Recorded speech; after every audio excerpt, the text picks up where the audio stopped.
Boom, boom. Live on YouTube.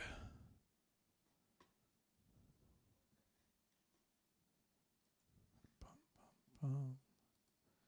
And live, wait a second. Wait for it.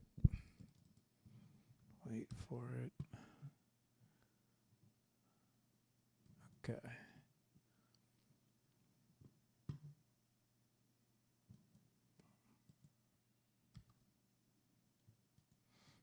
Okay, we're live on X. Top post on X.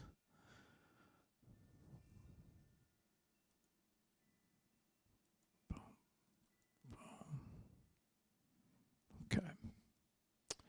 Last but not least.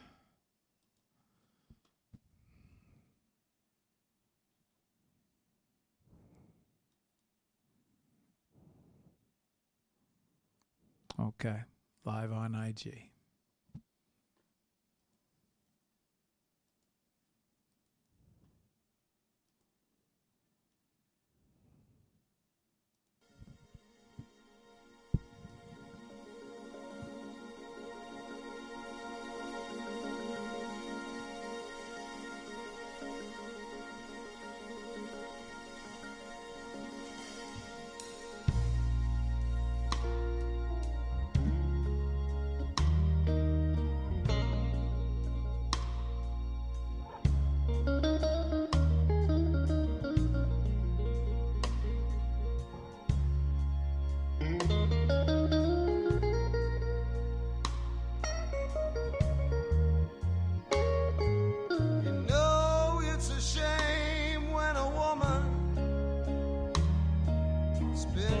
Time alone when I am perfectly willing to give her everything she needs. I don't care about her past. I don't care what she's been through. I just wanna feel one night with good love, baby. That's all I wanna do. So baby,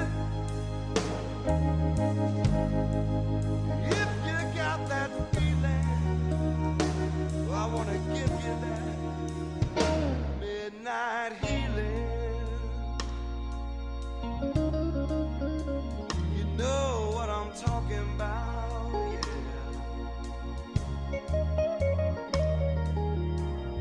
Just turn the lights down low.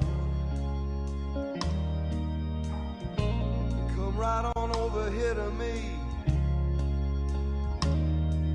I know you don't want no commitments, baby. I just wanna set your body free. And I don't care what's going on in the night outside my door. I just wanna get your head right, baby. Give you all the love I got for sure. So baby, if you've got that feeling, you know I wanna give you that midnight healing. Oh, I just wanna make love to you all night long.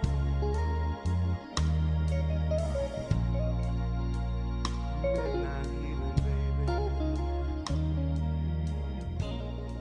Yeah, you know what I'm talking about.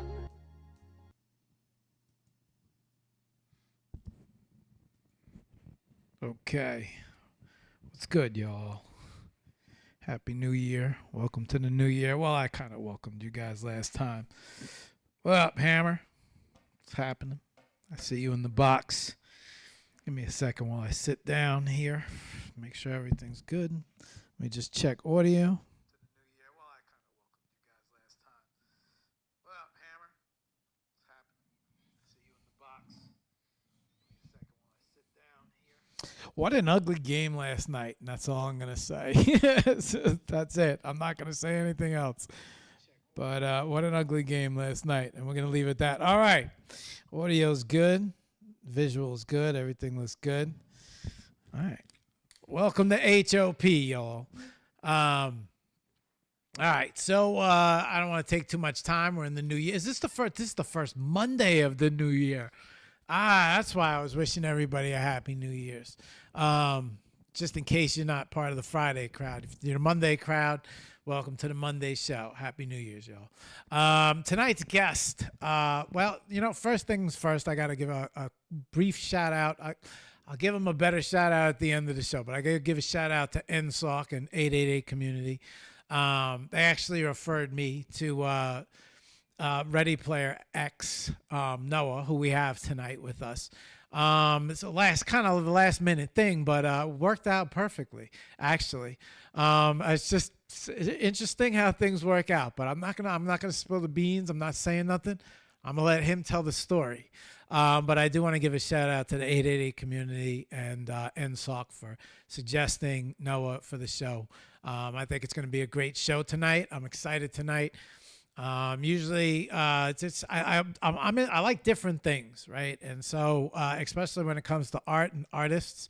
And so whenever I find art and just something interesting, and I just really, I don't know, man. So I'm excited to talk to Noah tonight. So it's just, I love when there's all these different types of artists on HOP, and it's a nice variety of actual artists, from physicals to AI to digital to digital, any type of digital drawing or physical drawing or spray paint, or just an interesting array of hosts. I'm the host. Interesting array of artists that have been on, and I like when this, you never just know what type of artist is coming on next. So with further ado, I want to bring on our next artist, which let me make sure I got him. All right, I got him. Noah, what's up? Say hello to everybody. Let me make sure Noah's got his mic.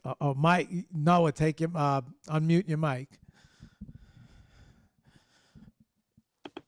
There we go. All right, what's up, bro? What's going on? Hey, everybody. How you doing, Mark? I'm doing good, Noah. How are you? I'm good. I'm glad to be here. My show.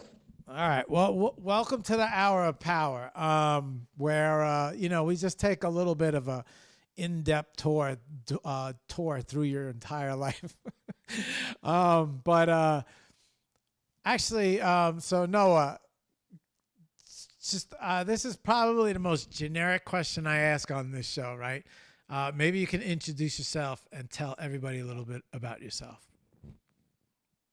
Yeah. My name is Noah, 44 years old, live in the United States, down in South Florida, about to bring in some plants for the night. Got a nice deep breeze coming. During the daytime, I'm a critical care respiratory therapist. Work in the ICU, work in the NICU, work in the emergency room. Matter of fact, today I was actually at work on an extra shift working for somebody, and Mark contacted me and asked me if I'd come on tonight. Here I am. Happy to be here. Been working. No, go ahead. Sorry, I didn't mean. Go ahead. Yeah, been digging into my artistic abilities for about 3 years, where I really focused a lot on it.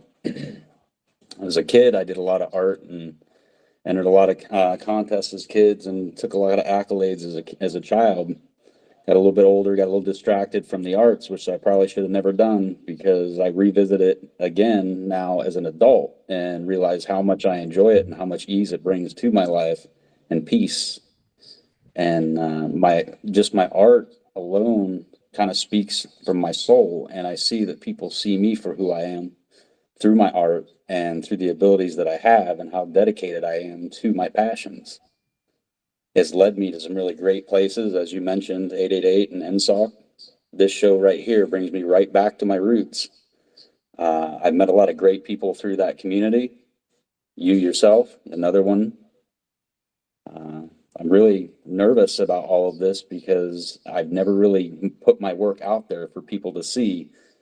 But since I joined the Web3 community, crypto, back in 2020, and it was a very discouraging first process, because I bought my first XRP coin for the low price of $3.62 just before the crash, and stayed dedicated to that too by cost averaging, let it go down to 14 cents and bought as much as I could, brought my overall down, sitting in a decent position now. That was enlightening. My art has brought me to visiting space, not me personally, but sending my art into space. I make physical items out of the artwork that I send to space digitally, of course, but I make them here on Earth, and I make those available. Some of those you'll be able to see here soon.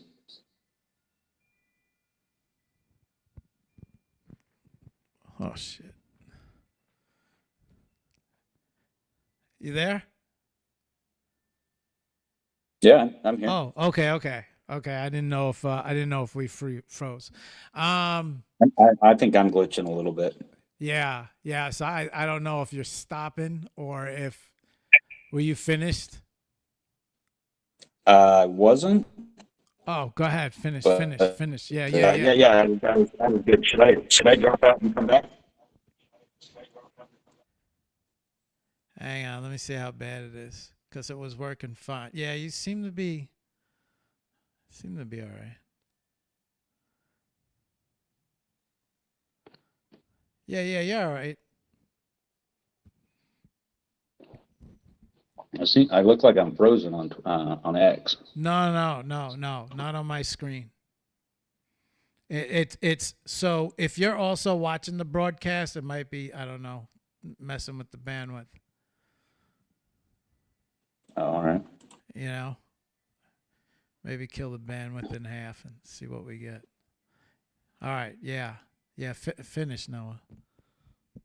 Okay, that was it. Yeah, Where did I leave off before I started to break up? You were right at the part where you said you make physicals. Physicals in the NFT world with.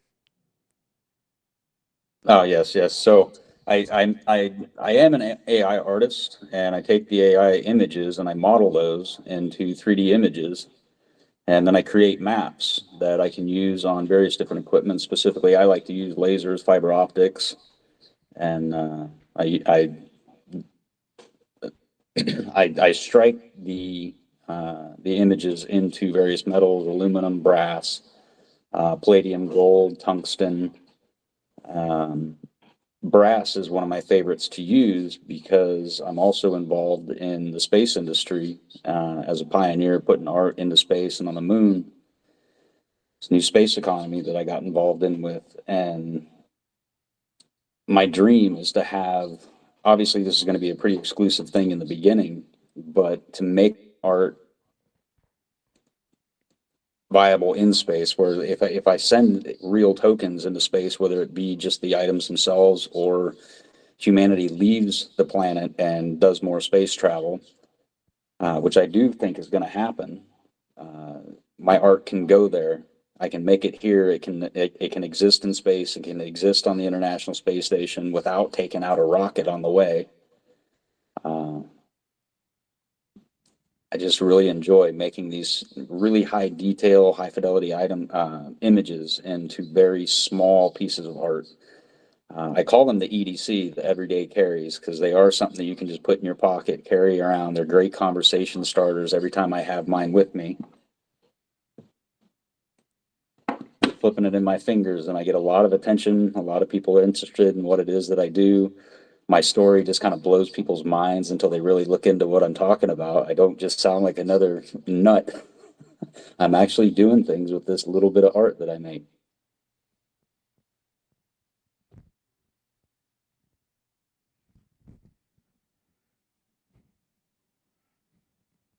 Noah. Yeah. You there? Yeah. Okay. Did you finish? Was that I don't know if we're glitching. I'm screwed up now. Yeah, I think I'm good. I think Okay. I finished. All right. All right. I don't know if this thing is juking me or not.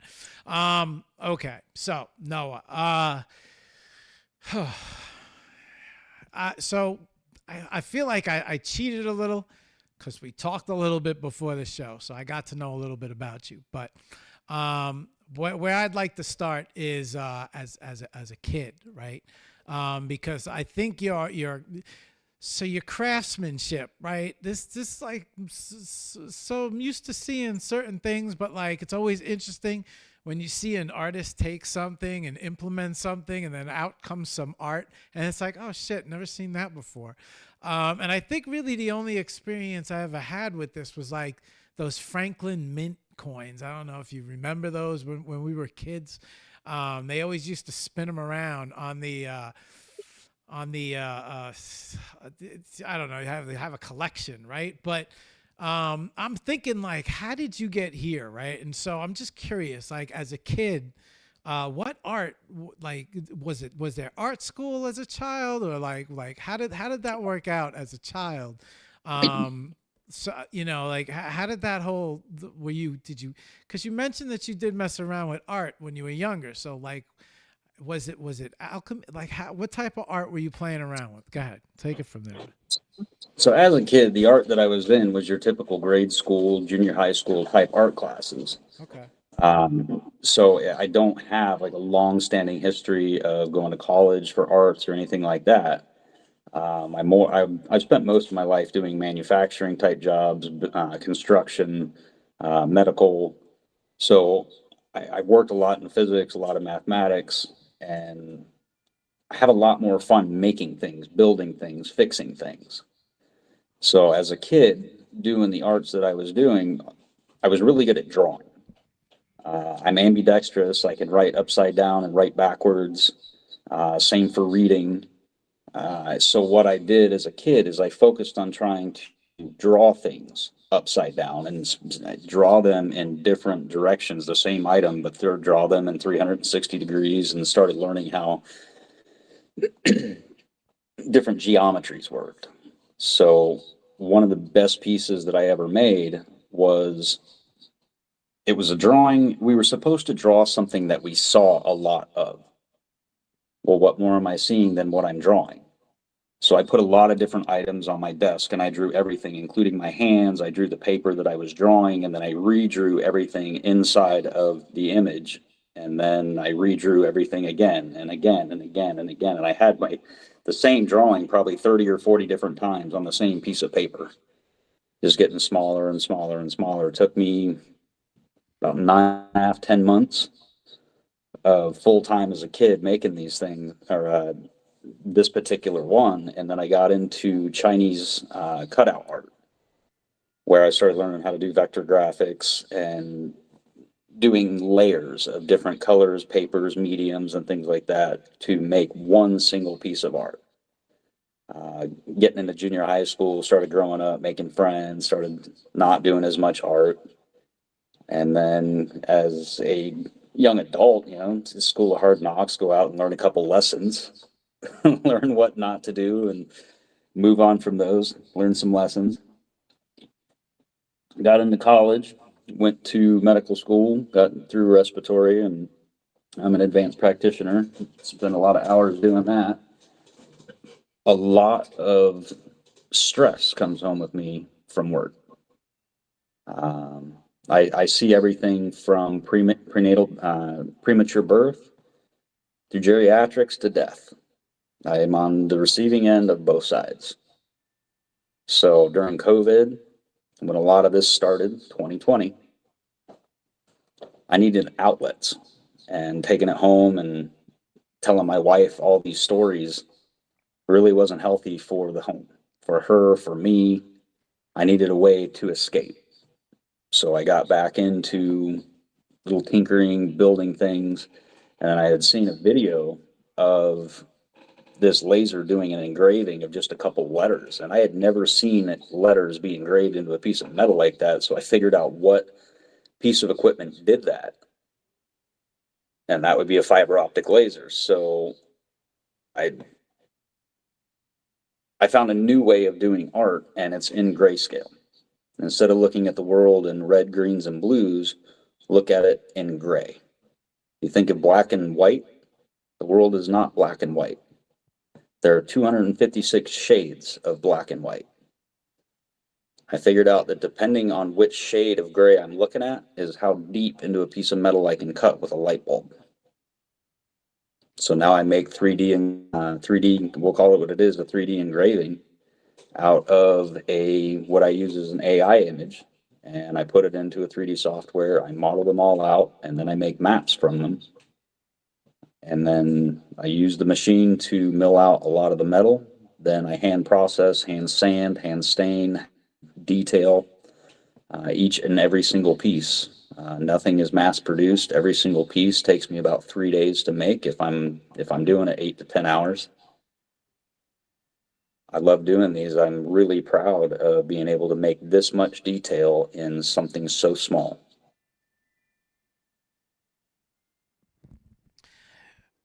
You know,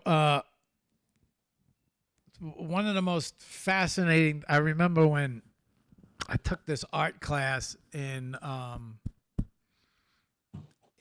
college. I was behind on credits. I started, I forgot what I had to take, I don't know.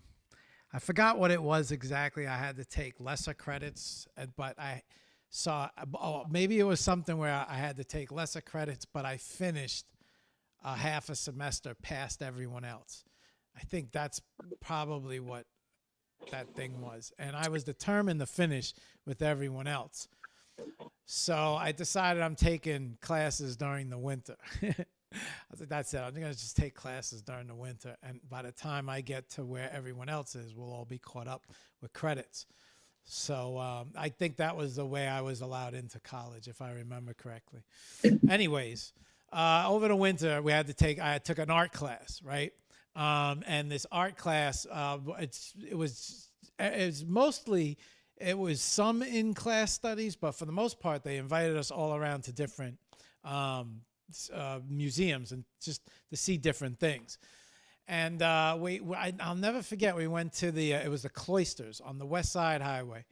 And in the Cloisters, they had all of these wood carvings. And these wood carvings were like inside an egg. It was just like bananas. These things were like the size of a Fabergé egg, but like the carving inside of that egg was so detailed and so like tremendously like, it was just crazy looking at that as an art. And to think how many years ago, I don't know if you ever saw too, see, this is where like I see your art and I see like tremendous potential on social media. And they like, you haven't even really scratched the surface yet. Have you ever seen those pencil tips where those guys carve? Yeah. You know what I'm talking about? See him make little chains out of a piece of lead. Yeah. And you're the pieces of art, the coins that you create, he give me that same like, and I can imagine seeing the videos of like the laser, if you could position right, and then like to me thinking about this, like these whips would be awesome. Okay, so not art throughout life, just art in the beginning, messing around, art always around art, but then kind of moved into the real world. High pressure, it's ER is like, that's a serious, that's like you have to be on, that's like full pressure 24/7, like the minute you step into work. No. Yeah, you pretty much there is no bringing anything from outside in. Right. You got to be on your game all the time. Right. So I would imagine pretty high stress, outlet, right? Now, something that brought you back into art was the stress of the job, because it's kind of gave like, so like I guess where I'm going is how did you wander into NFTs, right? Because somehow you mentioned that you had two collections earlier, where you created NFTs, And when you so how did the whole gap of it happen? Because one of our shows was the Moon Mars project that we talked about, and you obviously have a deep connection with that as well. And so it seems like you actually were here a little bit sooner than me. And I was just kind of curious about that story. Like, how did you wander into crypto and NFTs? Why don't you take it from there, man? So honestly, I'm like most people. At some point, I heard about crypto, and it was actually back in 2015, 2016. And it was a YouTube video about some guy mining Bitcoin on his laptop. All right. Back then, I was like, wow, this is internet funny money. Sounds like a scam to me, and I ignored it. Oops. Again in 2020, well, You remember what it was at that time? How much it was at that time, or? like 300-400 bucks. Oh yeah, it It was that wasn't low. then. It wasn't very much. I got it to it around 1600, and then like it jumped to 26 fast. Go ahead, man. I didn't even go ahead. Yeah, right. Um, so in 2020, well, 2019, I had a couple of personal friends that were in Litecoin and a couple of or well, actually, it was Ethereum, Litecoin, and Bitcoin, the only ones that you could really get on Coinbase. And I started really kind of paying attention, but I couldn't figure out where the heck do you get a wallet? I didn't associate Coinbase as being the wallet itself because I was looking more into private custody than having it stored on an exchange where it's not yours. So the crypto keys and all that, that was just scary to me. So I was like, okay, I'm going to take this slow. And that's how everything was running up, and I was like, okay, I'm at a point. I'm gonna pull the trigger. Jumped in $3.62 for some XRP, dropped my first 15 grand, and watched it go to nothing. Yeah. So what I had a bunch of XRP, and then you had the Songbird network start up through Flare network. XRP wasn't a bad investment though. No, no, not at all. I don't regret it. I learned a whole lot real quick, and that is do not go chasing green candlesticks. Buy the red ones. Don't buy the green ones. So as there was a lot of red ones, I was buying a lot of the red ones clear down to 14 cents. So I did a lot of cost averaging. So when the Flare network started, they started like a sandbox, which would be the Songbird network, and this is like Kusama to I forget what network that is, but it's again a test bed. The test bed ended up being more valuable than the actual final network. So there's another one, Songbird and Flare. Songbird is the test bed for Flare. It was an airdrop, so you have so many XRP, you qualify for X amount of Songbird. So I got into Songbird, started buying NFTs on Songbird, kind of learning my way through that. And I got involved with one of the groups on that network, and it was an art contest. And once again, I put my heart into something and I made something really nice. And I had a dream of now that I was making my first like NFT type crypto type coin that I would learn how to 3D model. So I got into Blender. I specifically learned how to model out coins because I saw where in a world full of cryptocurrencies that are all coins and meme coins and this coin and that coin, that this might have an appeal in an artistic way, especially if I can do what's called a phygital, where I can make the images and the physical art and attach the two through blockchain. So I did. And now I make, as compared to back then, that was what I think I made my first one 2 years ago.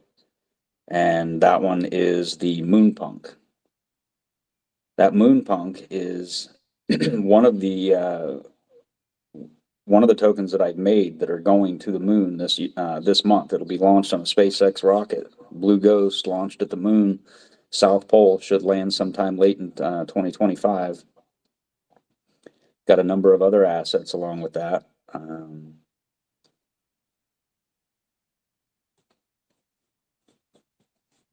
I then started learning about 888. And with 888 in their Discord server for the New World, and got to know NSOC. And they had their inner artist initiative that they had started, where they started finding artists such as myself and a bunch of others. I think you're also one of those, are you not? No, no, I met NSOC through Sketch and Shira with the Skip. Super Community Okay. 6. He was one of 888 is one of the communities that sponsor, well, not sponsor, that are a part of the Curation. super gallery community. Yeah. And so they have this little area, and each well, around the super gallery there's all bunch of different communities. And so Sketch and Shira's goal is to, well, they want to unite everyone, bring all the Mhm. communities together for one big community event where they feature an artist and a community. They have a featured artist and a featured community. And so I had a chance to meet NSOC because we started doing these community shows on Wednesday, Okay. where we would bring up. So they usually have 6 featured pieces of artwork, but they also had some other pieces of artwork down at the bottom as well, plus their vault artwork. And so that's how I was actually introduced to NSOC through Sketch. And that's we did a super community show at NSOC, and he had a great show. And that was my relationship with him. But that's how I met him. He actually found you through being an artist, which that's an awesome way of being found. And he was very proud of you when he had sent photos, and I was like, well, what's this? Coins. But that's how I met NSOC. Yeah. NSOC has been with me since the very beginning. I Question, met right? him. So what you do is a little bit different, right, than Yeah. a person who would pick up a paint can, a spray can, a paintbrush, right? It's not the most common thing, but you got an idea, you got an itch, you needed to scratch it. You decided that you saw letters being etched on metal and you needed to know more. Now, all this time later, you have started creating these coins. It's prior knowledge, right? Like, is this like, so did you know how deep the rabbit hole was going to go when No. you decided to start venturing down it? Did you like No. have your mind made up when it came to like, all right, that's it, I'm doing coins, and I'm gonna get a laser and I'm gonna mill them, and I need a CNC, and like, I mean, this is how did obviously the learning of it, right? Was there any of that in your past at all? Or I mean, like, how did that, like, when you, I mean, No. obviously this is all fresh learning, right? So like, and you weren't intimidated by it.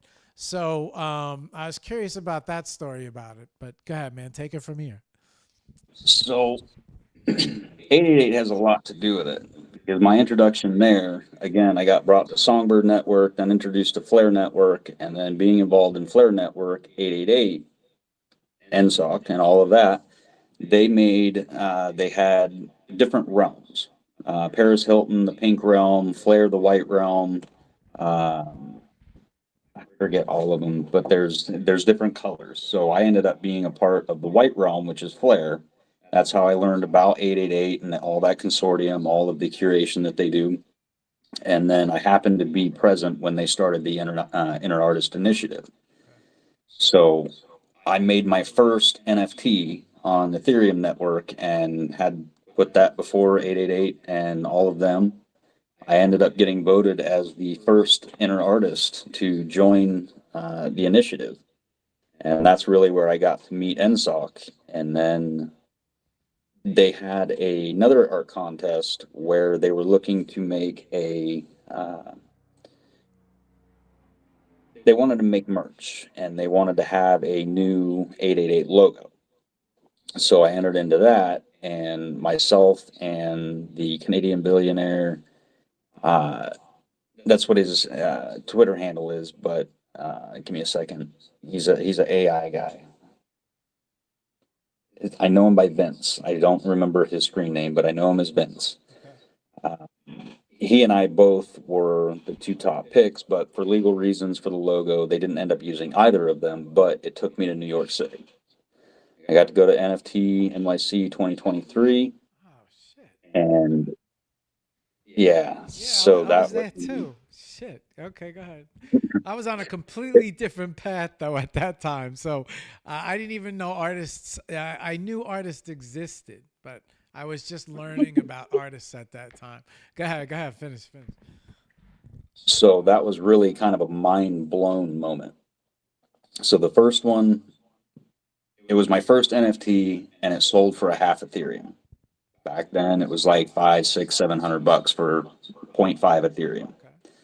and I'm like, that's my first NFT, and not only did it, but it means something. It's a part of something. It's ingrained in a history. So I got just like mad confidence to I'm doing something good. I can't ignore it. It's scary. It makes me nervous. I sweat when I think about it, which tells me I'm doing the right thing. If it's easy, I shouldn't be doing it. But it required me to learn an awful lot in a very short period of time. So it got me away from alcohol, got me away from smoking weed. It got me away from smoking cigarettes and doing nicotine. Well, to a point. I have a drink now and then. I hear it takes well it takes away. I mean, you got to get serious in your fun time, right? So all of a Yeah, sudden, right. start pushing shit out. Like, I need more focus. I need to be more awake. I need, Yep. yeah, I got you. And if it was taking time, if I just wasn't able to think clearly and I was having a hard time learning the data, I needed to figure out what I needed to cut out. And I actually learned a lot about my friends, that some of them weren't really my friends, because I would, the ones that really cheered me on and like they wanted me to win, I'm still friends with them. But the ones that were just trying to get in the way, trying to pull me away, didn't care what I was doing. All they wanted to do is just go get faded all the time. I'm like, no, man. And then they would get mad at me for, being a loser because I wasn't going out anymore. I'm like, really? I'm trying to grow right now. I'm trying to do something for me. They're like, nah, man, we ain't trying to hear that. I'm like, okay, bye. So I did. And then all of a sudden I had a lot more free time, a lot more stress. And here we are. I accomplished what I wanted to do, and now I'm adding more mediums to it. And as you see here soon, I've got metal and stone, and I'm starting to do metal inlays and different materials. I'm really having a great time doing this. So question, right? You got basically machining. Was there any ever any type of machining in your background, engineer, anything like that? Where any jobs where you because you did mention I, that. Go ahead. I worked a night shift for a year doing CNC lathe work. Oh, that's Um, see this. Look at when how long, when did that happen, and how long ago was that? that was in '97. So Look at how long. Like look at isn't that I'd have been crazy? 17. Go ahead. Finish Yeah, with that. 17 years old. I was actually working for a secured location. It was making parts for NASA, making telescope parts, making different aluminum parts for spaceships. Very precise So parts. yes, Yeah, huh? How about that? so I didn't never make like any supervisor positions or anything grand from that. But what I did end up getting into is I could do the numbers and I could do measurements. Like 3D was very easy to me. So learning like AutoCAD and different CAD systems, it came pretty simple. So my boss was like, "You're kind of more than somebody that just stands here and puts a piece of metal in a machine and pushes a button. You need to be the guy because you can work on things like, these machines inside and out. You need to be the guy that's measuring the bits, not the parts. So then I got into, as the machinery was wearing, as the cutting bits were getting worn out, going into the files and changing the numbers to compensate for the wear on the bits, just to keep everything within tolerance. And night shift was not good for me at that age because I was going to school and working at the same time. I wasn't sleeping. So school kind of suffered, and I actually ended up being a high school dropout. And that was so that, I had some sick family at 17 years old. You got to take care of your parents, keep the house, keep the cars, do all that. So I ended up dropping out of high school, get my GED. And then I joined the working field, got my commercial driver's license, and started running concrete placing booms, driving, 150,000-pound cranes that pump concrete. Drive all over the United States, drive a pump to a job, pump the job, drive it back. Did that for a lot of years. But as far as like the CNC lathe work, if it wasn't for nights, I'd probably still be doing that because I really enjoy doing that. And I actually want to get a lathe of my own because now I can really make some cool stuff. I don't just edit the file. Now I make the file.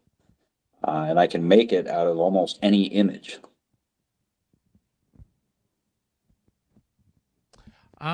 Do you oh shit, I just had a good question and it just zipped by me. Shit, I hate when that happens.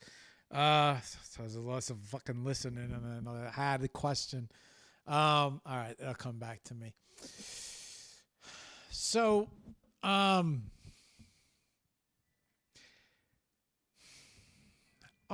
yeah, okay, I got it. There it is. I almost lost that one. So you find yourself doing very throughout I mean, God, I mean, okay. So here's what I'm hearing. I'm hearing at one point you were working with CNC lathes, which very NASA part, right? Very high precision work. You didn't pick no like cupcake of a job either. Somehow you landed in the ER. And people who walk into the ER are people who like just walked out of like, all chaos, right? Like just fucking chaos happened and they walked out of chaos and the next door they walked through was yours.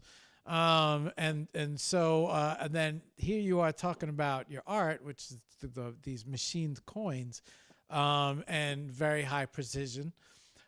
So is your whole life high precision? Like I overthink it all. Yes, yes, like it is. wow, I know where like everything is. It all has its place, and I mean, I don't want to call myself like OCD, but there is a little bit about that.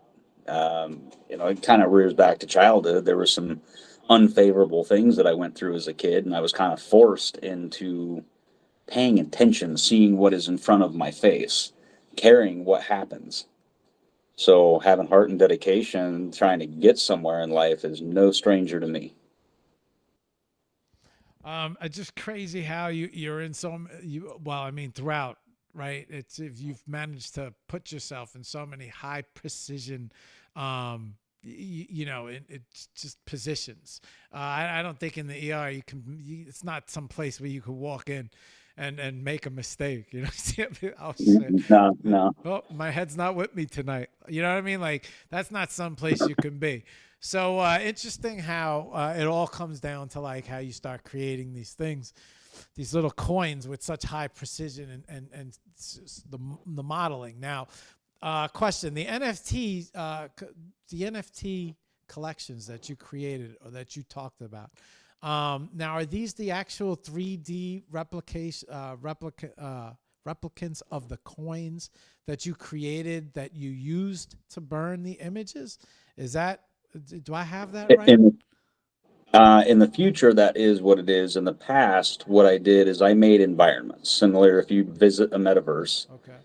you'll have different rooms and so on and so forth. So I created 8 different rooms, and that was complete modeling. There was like skeletons, there was cars, there was moving robots. It was an animation. They ran about 10 seconds.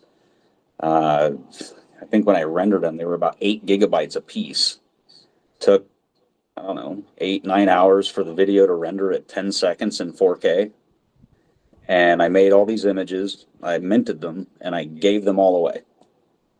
I gave them all away in part for advertising, but knowing that in the future I'm going to do something with them.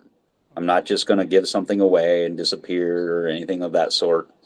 So it took a little bit of time to learn all of this, but I allowed the market to play out and see what the sentiment is for like the digital side of my work. And I didn't have like staking, or I didn't have a cryptocurrency of my own, so it didn't really fit too well in that world at the time, because I still don't have any plans of making a cryptocurrency to list on an exchange and call it Haktua coin or something and make a bunch of money real fast. I'm not interested in that. I'm interested in organic growth and for people to be actually interested in what I'm doing versus what they can get out of it. That might not be the right angle to take in this market, but I'm not looking to get anybody hurt with my art. But I do see a shift in the financial system that is kind of stepping more towards the cryptocurrency side of things. I'm not interested, like, I don't like the ideas of central bank digital currencies or anything like that, but the ability for people to kind of manage their own money, manage their own assets, and I really see it that our younger group, they're very much involved in the digital space, in the games and things like that. So I've learned that that might be a really good market to be in. All kinds of people like the figurines out of games, different collectibles and things like that. And what I've learned to do is to create those exact same things out of metal. You see a lot of coins that I make, but I also am looking into Field Tech heads, which are 3D heads, that they have different calibrations. So the laser head will move while it's cutting versus just having a plane and using grayscale color to make them. You still use the grayscale, coloring, but you don't lose your focus. So you talk about the precision that you see in my work now. Once I'm into the Real Tech heads, nothing will ever be out of focus. So my work is just going to get that much better. I think I missed part of your. I got a little rambly. I think I missed part of your question. What the hell was my question? It's good that I'm blowing your mind a little bit. So you know what it is? There's a bit. Okay. So you're talking about things right now that I've never heard before, and I'm paying extremely close attention to everything that you're saying. But you actually saw a part of the NFT world where no one's ever spoke about this part before. Especially, was it Songbird? Was that the name of it? Yeah. That's the first time. Now, did you say that was an NFT marketplace? So Songbird is a cryptocurrency and a crypto network. Okay. And it's an open source, so people can use the code and they can do whatever they want with it. So people have built staking systems. They have built, some people are starting to build games. One of the projects I was involved in, I forget what it is, but remember growing up, you had like the little digital pets that you had to feed. You had to give it water. You had to pet it. Pikachu's? Were they Pikachus? Yeah. Oh no, that's the Gigapet. That's Tamagotchi. Yeah, you used to sit there and you have to feed them every 4 hours because the thing tee. Yep. Yeah. So they're one. doing things like that. I mean, I know it sounds kind of like, really? But when you're using it in a way where you actually own the asset, so you think of like, what were they? You got them from McDonald's, little stuffed animals. What was the name of it? Beanie Babies. Okay. There's a nostalgia I to got these a kinds of couple things. around here somewhere, actually. I think everybody's got some Beanie Babies. I actually went hunting for Beanie Babies when I found out how much the Beanie Babies were worth. or at least some of them. But yeah, Beanie Babies or Cabbage Patch Dolls, Beanie Babies, Garbage Pail Kid. Like there was a lot of things. Yo, Garbage Patch Kids were my favorite. You I got. still have a bunch of those cards. Have you ever? Did you ever meet? Do you ever meet Steve? Creepy Steve. Have you ever seen his art? Uh-uh. I gotta introduce you guys. You would love his. He actually just got hired by Tops to create Garbage Pail Kids. His art is oh man, it's, what I listen less about that, more about you. But I gotta get you guys together. You would love his shit. But I forgot what I did. Oh man, this shit. So I never. This is the first time I've ever heard about that songbird. Um, and I guess the question I had that I wanted to finish was, but we jumped way past that. Did you ever? You were talking about how. Okay, I got it. You were talking about how you wanted to do something a little bit different than coins, and I was curious. The question was floating around like, do you plan on doing anything more than coins, like maybe little figurine? Because in my head, I'm just thinking like, it's not a matter of like how well you're gonna do. It's a matter of like how. It's like to me, it's like how high are you gonna go, right? Because you're creating coins in an arena of people who live and breathe meme coins, shit coins, alt coins, crypto coins, right? And so there's so many people creating these things, right? And then there's you with this art, which is like just the demand for your art in this little area that you're in is like mind blowing, right? And I'm sitting here thinking to myself, like, holy shit.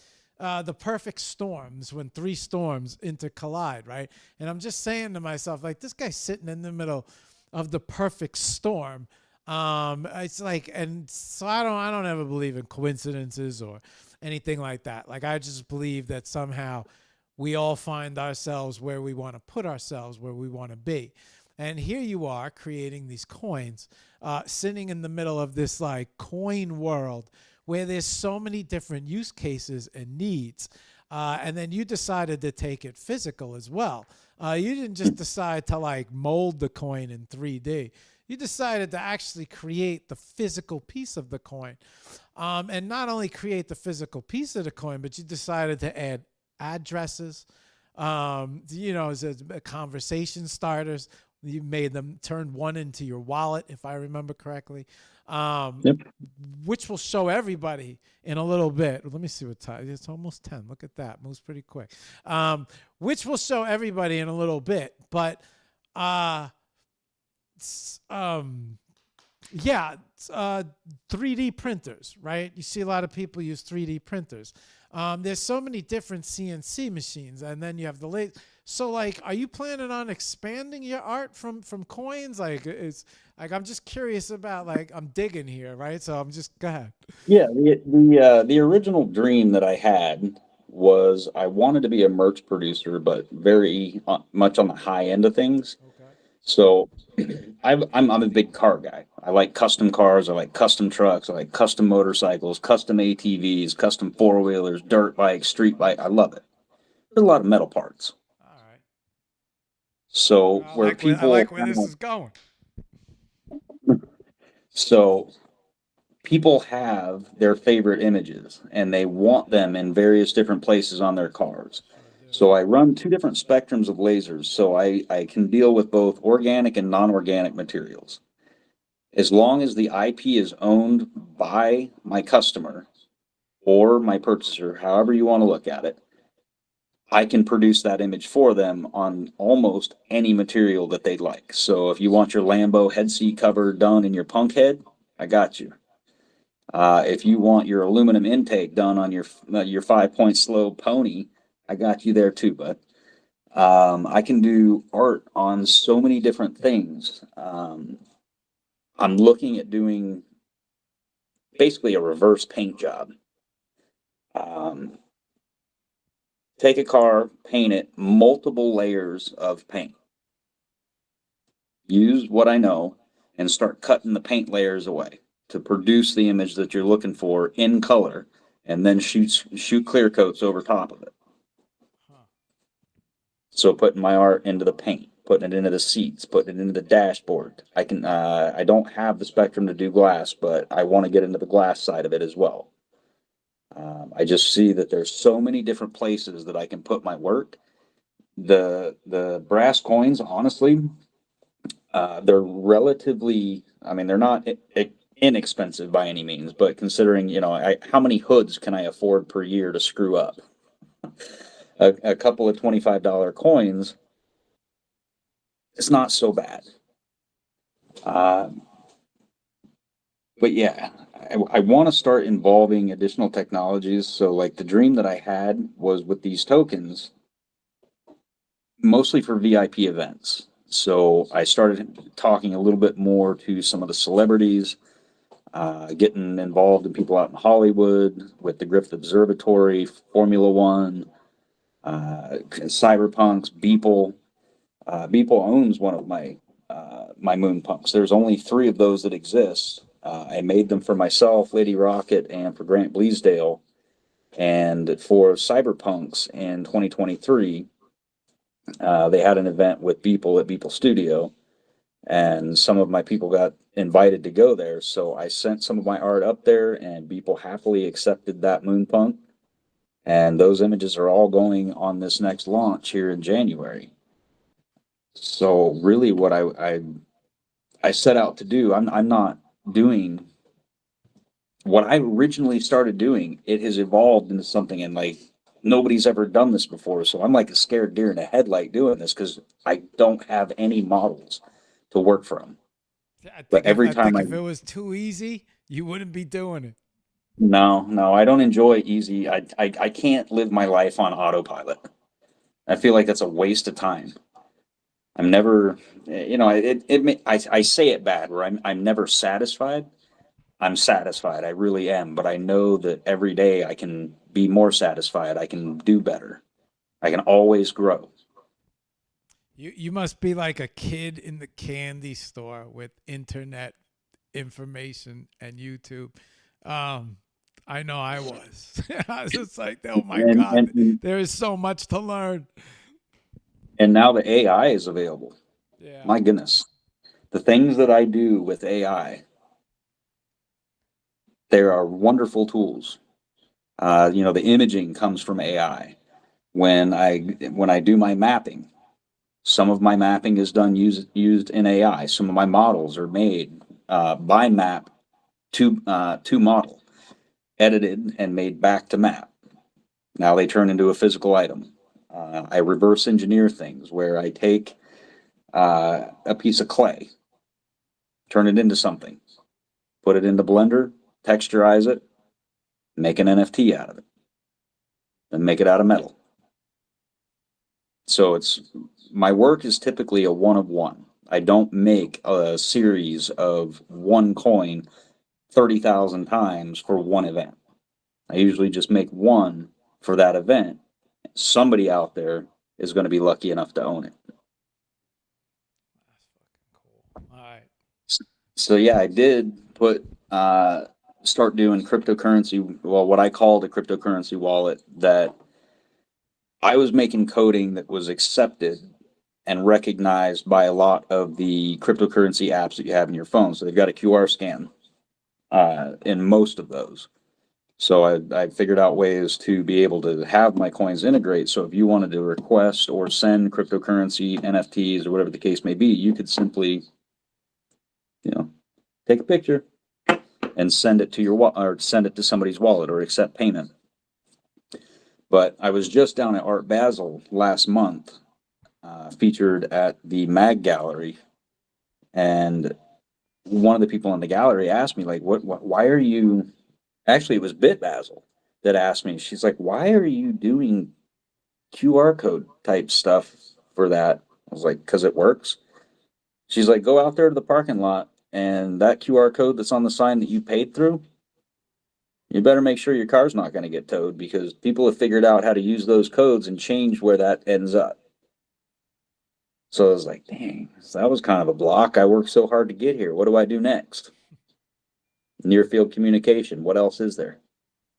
So that's my next move, is near field communication. I'm talking to Tangem right now.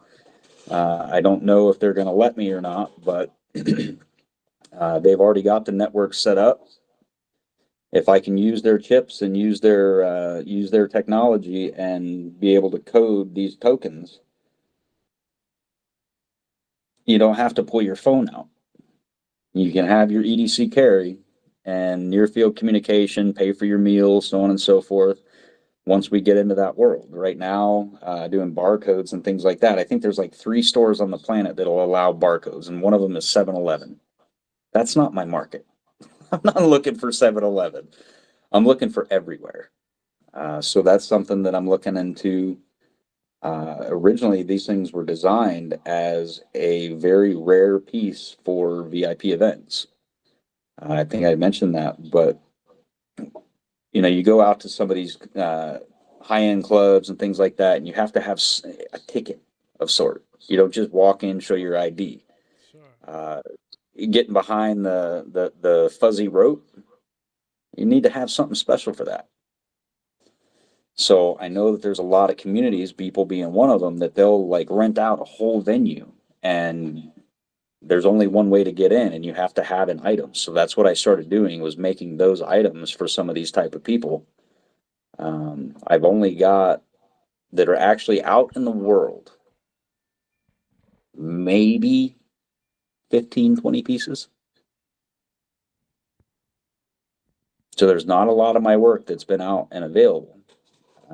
In the coming months, there's going to be a platform available that you can buy and purchase space assets. So these are going to be items that I send into orbit or to the moon. This next launch is to the moon. I have 2 items that I sent into space in 2023.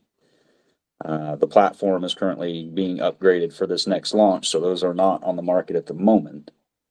But those are both pieces that I made physical pieces out of, one of which is for the company that I own. And then, so that would be RPX Custom. And the other is Ferrari in space. So I did that to kind of appeal to Ferrari owners.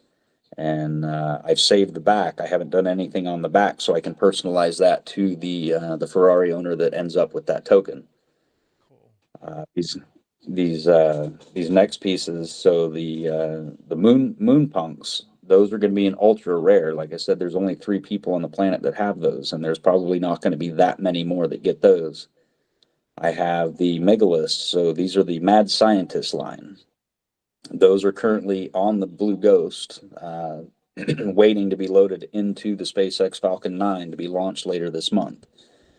We have not been supplied with the date yet. It's going to be heading out of Cape Canaveral. So I told you earlier today that I work today for somebody, and that's actually in part trade for later on this month when I got to go. I can't work today. I need to drive across the state so I can be at the launch pad to watch my art go to the moon. So just to clarify, if I have this correctly, you have coins that are going to the moon. Yeah. Yeah. That's cool. And it's mostly the images. I believe there may be 1 or 2 that are actually going to be loaded as a physical item onto the payload. But the expense of that and the danger involved, like it's such a process to get something on that rocket. So if you can get into a digital drive that's already been approved for flight, that's where most of this is going. But those will be minted on the Polygon blockchain as NFTs for ownership of the image on the moon. And being I am the artist of that work, I am creating physical tokens for those, and I'm going to allow the owners to pick and choose what we do with the backside of that, whether they want it a particular image, whether they want to.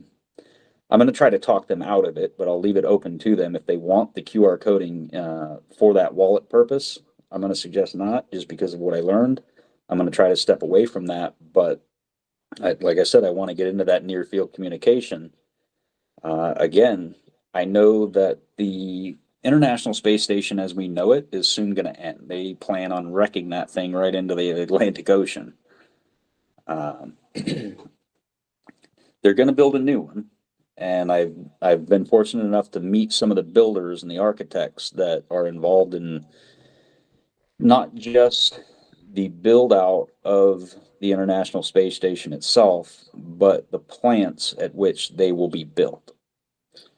So I think I got a really good chance at being able to get some of my physical work to be included in that and be part of the future of space travel.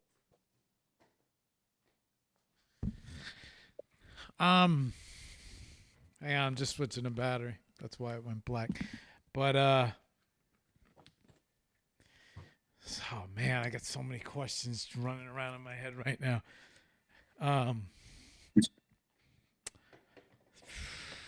Where am I gonna start? Man, I got so many questions right now jiggling around in my head. I can hit you with about 5 or 6 of them. I'm gonna imagine that searching for stress relief, you never would have tumbled back into art, which would have led you to here, which is creating these coins. At any point in time in your life, did you ever have any thoughts about like what you're creating? I mean, most people like, so, you know, if you would have asked me when I was a kid, I would spray paint, right? And so if I picked up an airbrush now, it would make sense if I picked up an airbrush and started creating art with an airbrush because I messed around with spray paint so much. But like, did you have any experience with coins or anything outside of the CNC lathe and the precision parts, which is, they aren't like coins? Any thoughts of coins or anything like that? Like, how did the thought of a coin come to be? And another question is, right, your art all over like custom parts on car, especially, I mean, you know, it's like Abu Dhabi type stuff. You know, the princes are gonna want, you know, a custom piece of their car, and it's a custom artist. And so such potential out there, right? There's so many, like my mind is like going in so many different directions because this is a completely different type of physical art.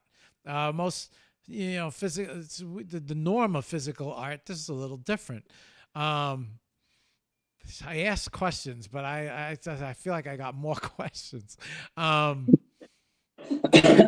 well, I'll let you go. Go ahead, man. Take it from there because we're coming up on 10, 11. 10, I want to move over to the computer. I want to start showing everybody your art, and then if there's any questions or anything, I want to say hello to everybody. But yeah, I never in a million years go ahead. I know thought that I'd be making art in brass. As far as any sort of like when I was younger doing it, yeah, I used to sit around a campfire with a knife in my hand and whittle on some wood and throw it at a tree every now and again, try to make my little camp spears or maybe a bow and arrow or something. But it wasn't a thing. I never did anything like this. Yeah, I know how to do the CNC stuff, but I'm so far from doing things with a drill bit. I'm doing it with a light bulb. I'm just fascinated with the technology of stuff, and I have a good time trying to figure out, like, there's so many layers to play with. I mean, I can each piece, I can basically make it in my head. I'm just curious. Oh my God, bro. I got so many questions right now. I'm just curious. The layer thing, right? What is the thickness? What is the thickness of each layer that you could, because in grayscale, right? So you're creating your layers like a Photoshop layers in grayscale, which is your burning, which is what's creating the image. What is the type of, now if you could do that in glass, you could do that in anything. What's the type of, I wouldn't even know. What was it, man? You could tell me like it'd be 2 microns. What would that mean in my life? but you'd have to explain it in like some type of like language that I could understand. I'm I suppose I could pull out a calculator and I'll try to work that out for you. Give me one quick second. just saying, like, I don't even know how you would describe that to me in a way that I because it sounds like you could really a lot of detail from the way you're lasering into the piece. But not only that, but if the piece is thin, it sounds like you could get a lot of, I mean, you're talking about layers of paint and different colors of paint, which you can, it sounds like you can reveal different colors by how deep you. Each cut is 2 thousandths of a millimeter. So each layer is 2 thousandths of a millimeter. Oh shit! I mean, yeah, it's thin. That's even what's a Now, what's a piece of paper? Is it thinner than a piece of paper? oh yeah, yeah, I Right? could probably cut a human hair like, yeah, I mean, it would just vaporize. But if I were to cut something as thick as a human hair, I could probably hit it 20, 30 times before I cut through it. Here's a question. But shut up. Are you telling me that you could create art on a human hair under a microscope if No, you? no, I would vaporize Oh, it. all But I'm right. saying if it was hard enough, yes, I probably could. I wouldn't be able to use the lens that I have. I've got different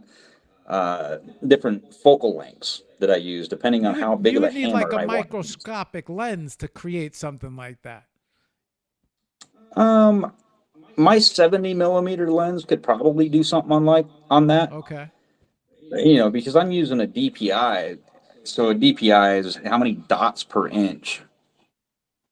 A lot of my images are like 1,000, maybe 1,500 dots per inch. In that, how big is what is that? 2 inches? Those what are those? About 2 inches coin?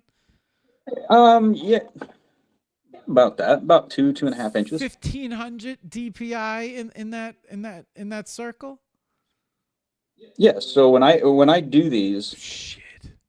each layer, we'll just call it each layer is here. I have a file pulled up, and I'll give you the numbers here real quick. Yeah, you got my Um, brain doing. You ever see that meme where the calculations are going off and what is that actress's name? I can't remember. It doesn't even matter. But she has it's like the calculations have been going off in my head since you introduced me to this. so let's see. One of these coins, uh,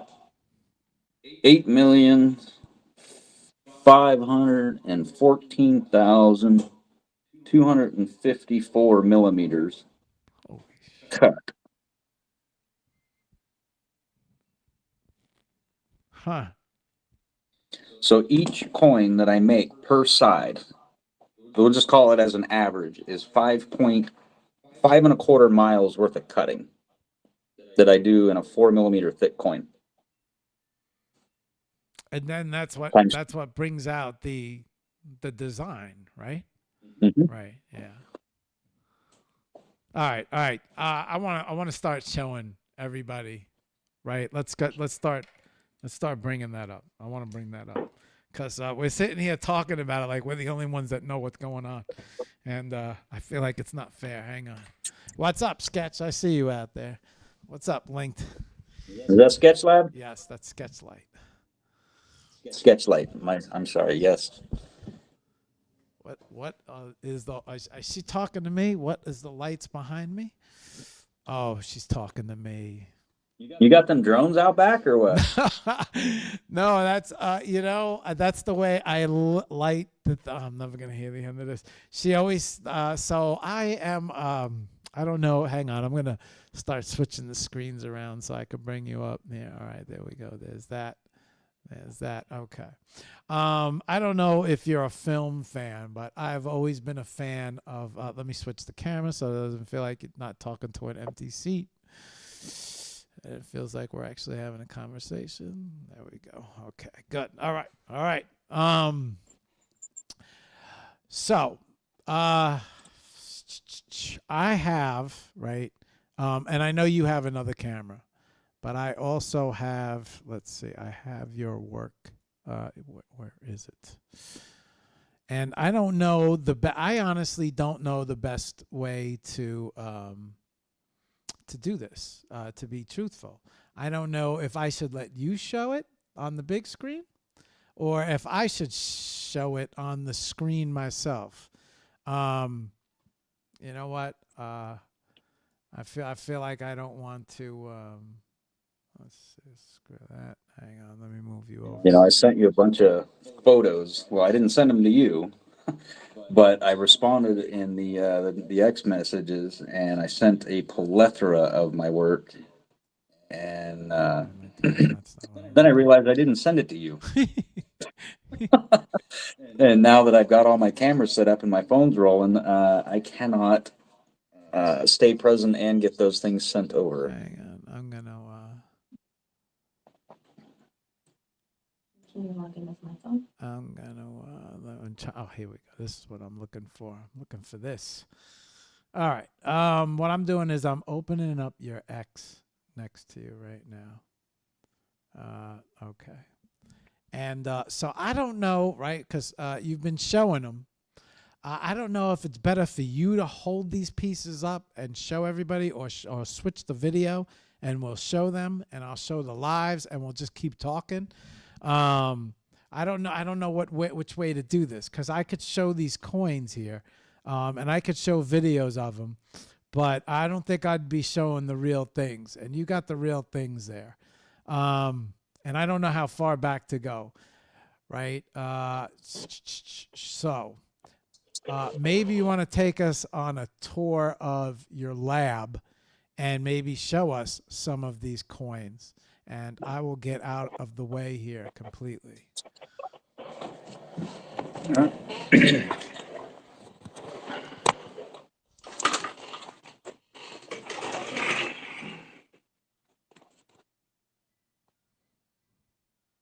And if you are you going to use the other? There we go. Okay, let me get. Yep. Yeah, So I've got this. go ahead. Go ahead. Let me get out of This piece here. This is one that I sent on the Perrin 2 rocket into orbit in October of 2023. So this is one that has a space asset attached to it. Nothing on the back. Ready for its new owner. These ones here are a line of, these are the mad scientists of the megalith. Okay.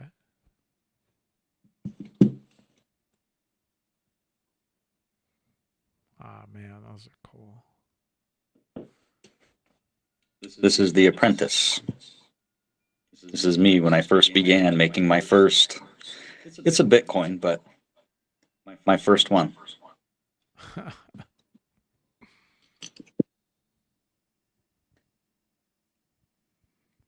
And these I did kind of in a, Are those the when are I those, started. are those is that representation of the laser?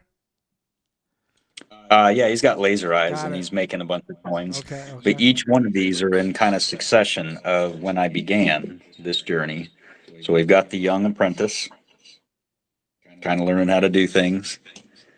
Then we have this gentleman who's causing himself great blindness because he's kind of starting to lose his mind a little bit while he works. He ages a little bit,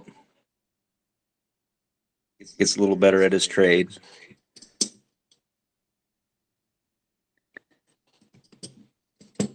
He got a little depressed. He gained a bunch of weight. Man, But he's content in in his those field. things are insanity. And now he's old and gray, enjoying a nice cigar.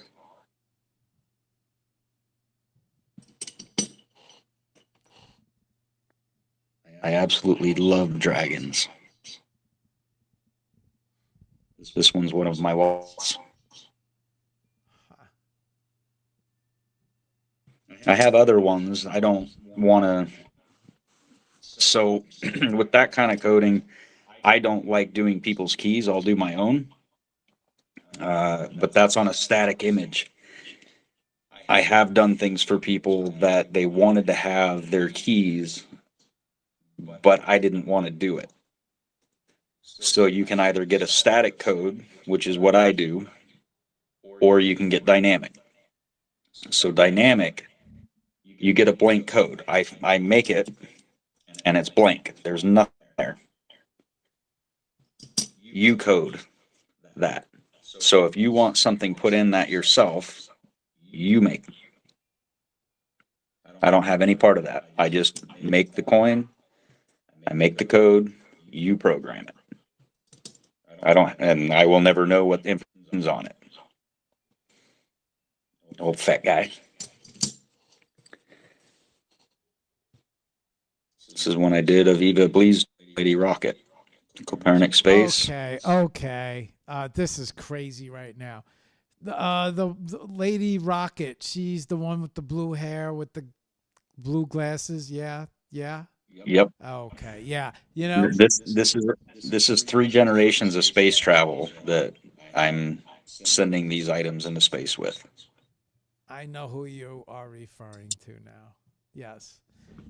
She was in a space one time, and I was so confused because I thought there was only one rocket going to space.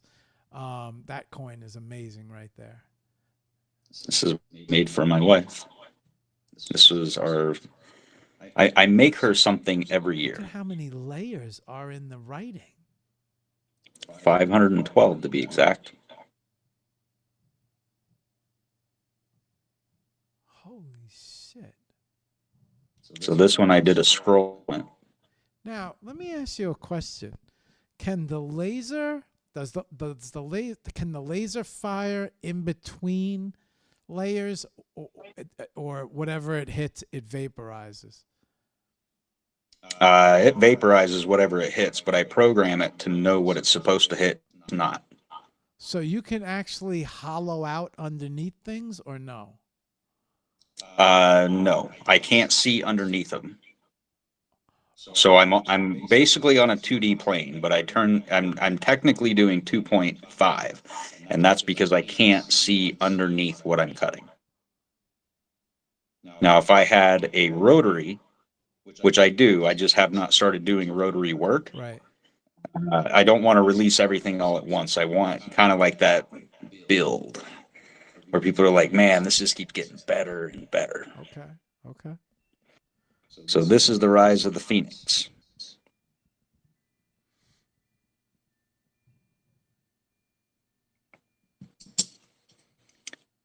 Back when Elon Musk announced the Starfleet,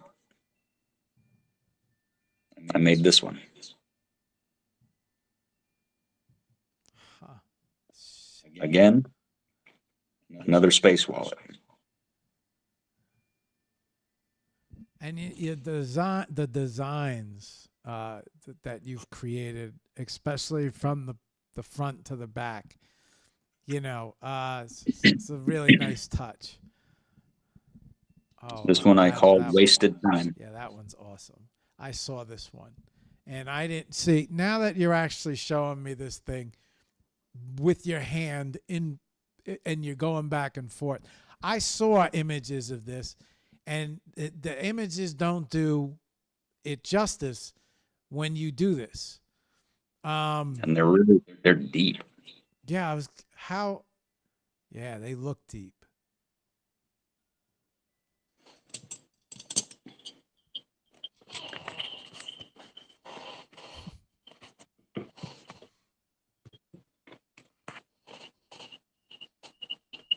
So 3D knife handles. What looks like before I detail it. You detail And it. When you detail it, that's a chemical process. Yeah. Yeah, I stain the metal. Okay. And then I take steel wool and a stick, and I start pulling the stain out of the wood so I can get the detail.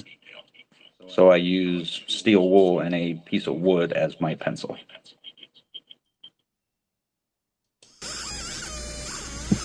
So these 2 pieces here, the knife and this pendant, are a set. be cool if those knives could slip out. I don't want to give you any ideas. So this is one example of using different mediums, using metal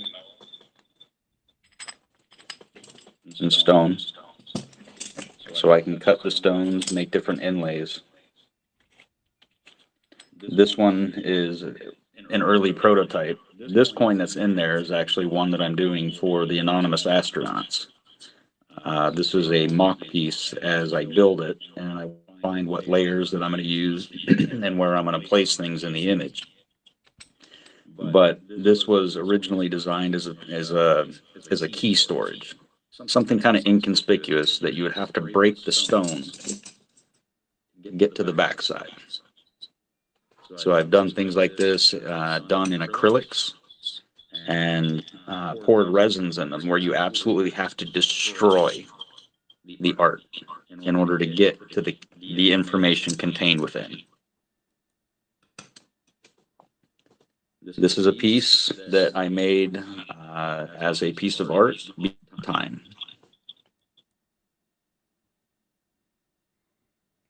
Maybe the one worth the most.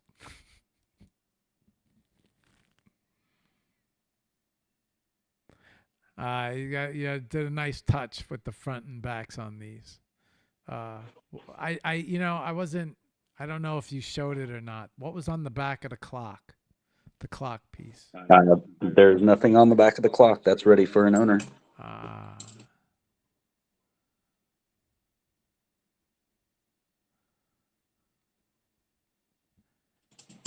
What are you, just out of curiosity, what is, I don't even know if you want to say this on a live. Some of them go for thousands.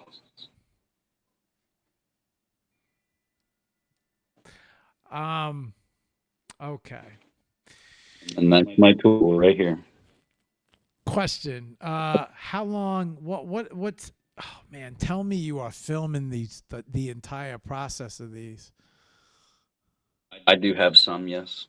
If the Copernic Space Metropolis world, there is one for the Weaver token, a full video. Okay. You would do really well on social media. I could see these going instant viral. People love videos like these of starting off from a piece of metal to the final product. And oh man, you have the whole process, right? And they've never seen these things before. They've never seen anything like this before. Beeple owns one of these. This is mine. Beeple owns one of the three. Now, did you number these? These are done specifically for the person, so their number is their name. Okay. So, Catcoin community, Doge in space, we all know what that is. A Mayan shield, another Mayan shield. That's the Dragon's Eye. That's a DOTM model that I made about 2 years ago. I decided to make it real. One of my dragons, Hoshi. The Expectiverse. This is one of the metaverses that I'm building properties in to use as galleries where I can make my 3D models. And for perspectives out there, they can join that metaverse and you can interact with the art before owning them. My Yoda, where I began with Lady Rocket, 4-horse racing, Hollywood, another Lady Rocket,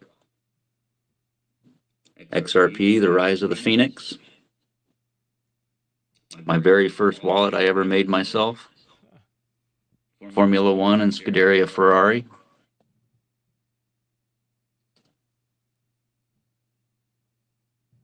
That's a piece that I did for The Economist magazine, Save the Children. Moon cats. That right there is one of the assets that's going to the moon later this month. That's one of the 8. You sending an alien to the moon? 8 of them. All right. That is Rania, the founder of Metropolis World. That's the piece I did in tribute for 9/11. I made that one this year for 9/11.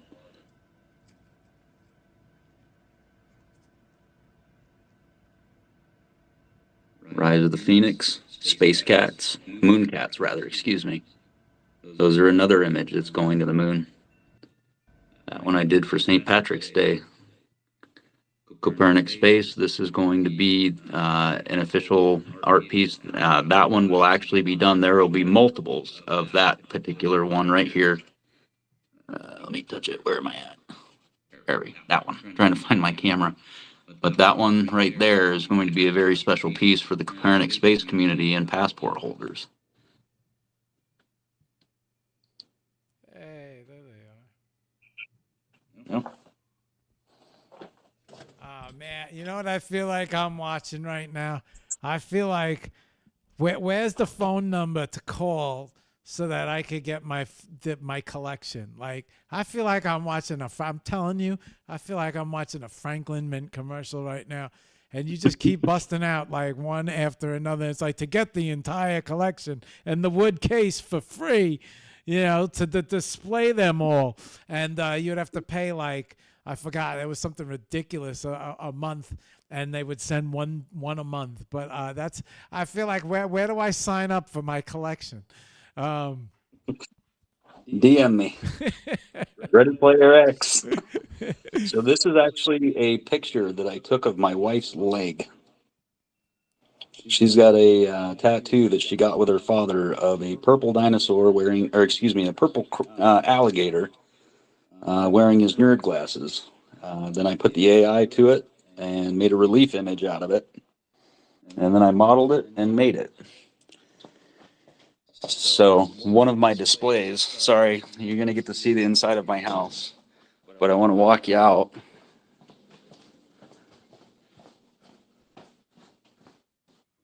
Do you have a neon tree in your front yard? Yeah, I do. I've got a neon palm tree right in my backyard. Awesome. That's awesome. And that's actually my homing device for when we're out in the boat fishing at night. So out there is a lake. So in order to be able to find my way, I mean, I got GPS and all that stuff.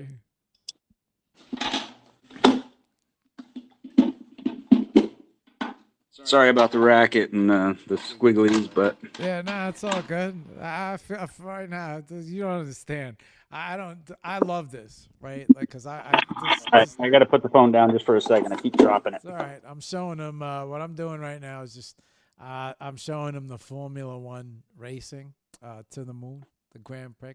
I'm just flicking through some of your art over here.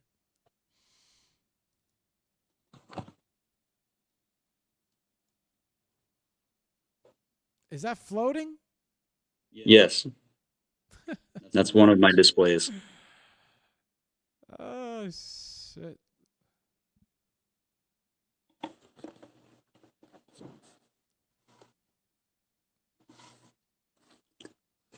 That is some.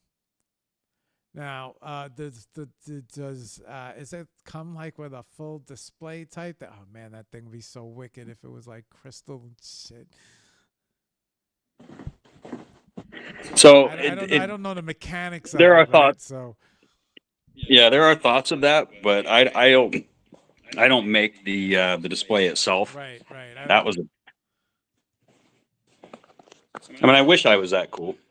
Yeah, I don't know the mechanics of it. There might have to. I don't know what it entails, but like my mind is going nuts right now. I'm like, I'm like seeing futuristic displays and the. If you think about it over time, right? You just think about it in all films and all movies. What do they always have? They always have there's always like a coin, or there's a character who's flipping a coin through his, coins are so symbolic no matter what it is, I mean, just look at the world we're in, right? I said it before, meme coins, Bitcoin, beat the ETH coin, like every crypto coin, you know, and then on top of it, we everybody's creating a coin for themselves, um, and then here you are sitting in the middle of it, actually specking out and creating coins as art. Um, Not only that, but I'm just thinking in terms of the whips right now, like if work in progress videos, right? I think you probably can make a lot more on TikTok revenue, ad revenue, and then I mean just so TikTok has a very big NFT crypto coin audience. And so if I was to market these, I would want to market them in front of that type of audience. And so I think if you were to able to put together whip videos from beginning to end, right? You see them all the time. You see guys, they have, we're going to make this knife, right? So they put a bunch of razor blades and then in a mold, and then they pound the thing, and then it turns into this knife, and then you see them etch the design on the side, and then they use a chemical formula to turn it black, and then they polish it and they get it, and then they put it on, and these videos get millions and millions and millions of views, which lead to all this type of ad revenue. And then I just think of your coin videos.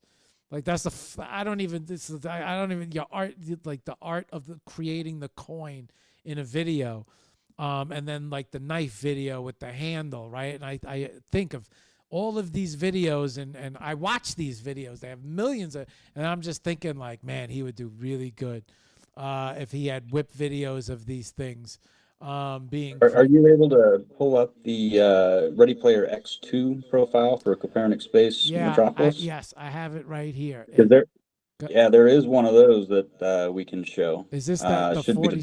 it should be the pin post. Okay, I got it. I'm gonna hang on. I'm gonna click on it. I'm gonna open it up. I think the one thing I don't like about X is that it never sticks to the screen. No, hang on one second while I play this for everybody. Mm-hmm.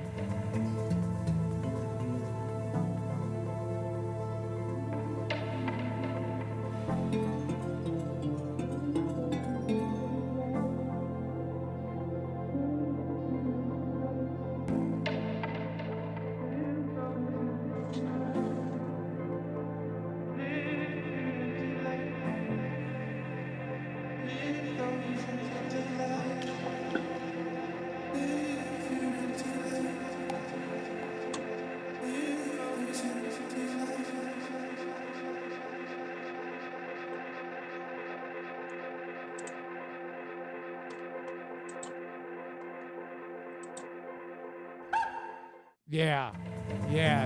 I mean, I can see these videos doing. I mean, I can see these videos really doing well. I think that these things would go crazy, not only on Instagram, not only on X, not only on TikTok, and then on top of it, the ad revenue from these things. So not only the art, not only you make ad revenue from these things. And this is not something that everybody sees. This is not something that's normal. This is something completely different. It's custom, and oh man, this would bring you so much attention through the internet. Yeah. What's the normal creation time on a coin? How long does it take to create one of these? Is it like you creating, like is it a matter of the artwork? How much time is involved in the creation of each piece? So if I do an AI image, the AI is relatively quick. Doing the modeling, I probably spend 8 to 12 hours on each piece, doing the model so I can create an appropriate map. So that's being able to add text or various different objects or whatever the case may be into the image. The time on laser, figure three hours on each side. So an additional 6 hours under the mill. Post-processing, I have about an hour worth of deburring and base polishing. Basically, I've got a tumbler that I use now. I used to do a lot of it by hand with a brass brush and steel wool, but I found that if I use a 10,000 tiny little hammers for about 20 minutes, I can get a lot of the burring out and get a lot of the soot and the is basically slag that I have to remove. Because not it vaporizes the metal, but also welds some of the dust into the image. So I got to remove all that. Then I take it out to the polisher, hand polish everything, and then I stain it. Then I do so that I probably have about 45 minutes polish time, an hour worth of deburring, and then probably about 2 hours it takes me to completely dye the metal, because when I dye the metal, it's a multi-stage process. I put the dye in, I remove it, and I keep dyeing until I get, because I still have to work with my my shades, so my contrast. Are there different? I have to. Are there different shades of like? Now, dyeing is when you turn parts of it black, correct? Yes, yeah. So I'm using I think it's hydrochloric acid that I'm using. Okay. Don't get it on your skin; it'll burn you up. But I put it on and I let it have its chemical reaction. Then I wash it, let it completely dry, and then I go through with the steel wool and basically a big toothpick, and I start removing the dye from the places that I don't want it, and then I put the dye back on. And as I keep layering the dye, it just keeps getting darker and darker. So I just keep removing from places that I don't want it and keep, I got to look at it and see which parts need to be light, which are dark, which needs to be kind of the in between to give it the contrast. So that's where the art, to me, really occurs, is when I'm doing that process. So, and once I've got that good, then I have to go through and remove all the wax, the oils from my skin, dust. So I've got about 6 different chemicals that I have to bathe it. Some of them are electrolytes, some of them are like mineral spirits and things like that. Very harsh.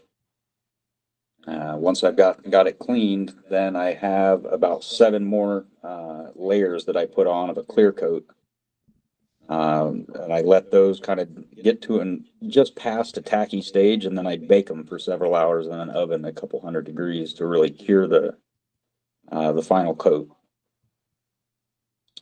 All of these come in a leather pouch. That kind of, if you want to wear your bling, have a chain or something like that. So they come in the leather pouches. Kind of keep them clean, keep them nice. So it's a long process to make them. They're not quick. It'd be great if I could make dyes. I mean, I can make the dyes, but I don't. It kind of takes the man away from it. If I were to just heat a piece of metal and stick it in a 100-ton press and punch one, that's how a lot of our coins are made. That's not art to me. So you're talking almost. It sounds like almost it would sound like almost the course of maybe 2 days. Yeah, pretty much. Is it a two-day process for a coin?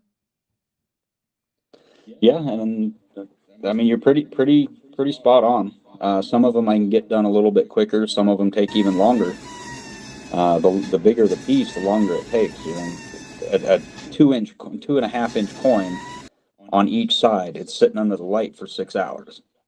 I got another 6 hours just to do one image, so there's 12 hours just in imaging.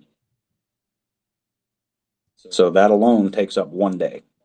Now I've got all the finished process, the baking, doing my detail work. I'll spend hours and hours and hours until it's perfect. If I mess up, I redo the whole process. I strip it all off and start it over again. How many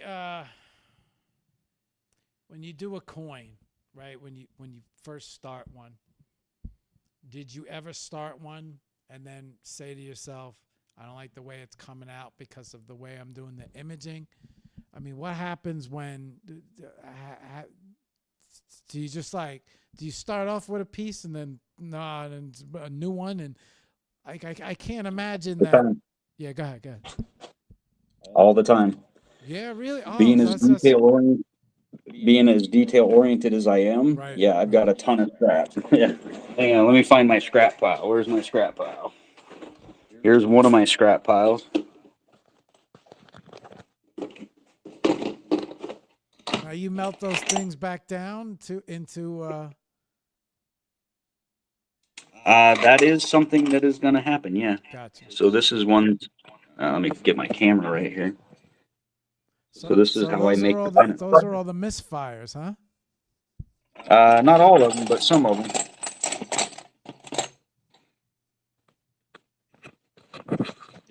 Hang on, my light's all screwed up here.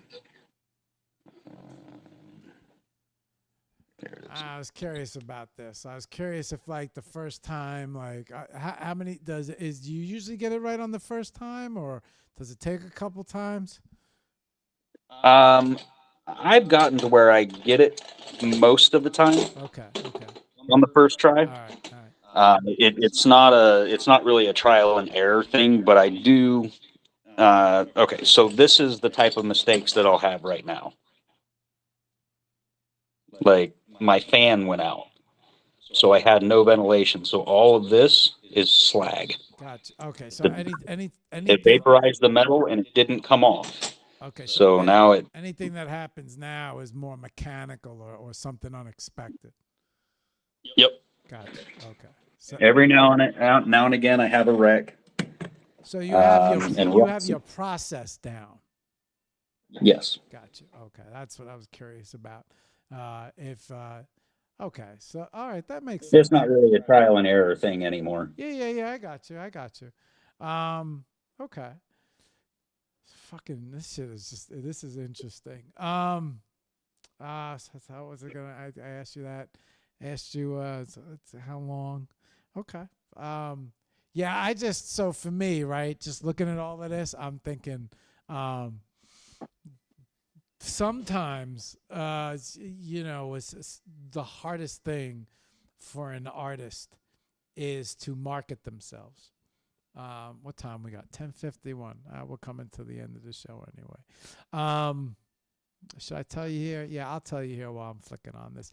Sometimes it's the one time I'll tell you this and then we'll close out the show. So sometimes I feel that one of the hardest things for an artist to do is market themselves properly, only because their art, their style of the way they create art, whatever it is they do,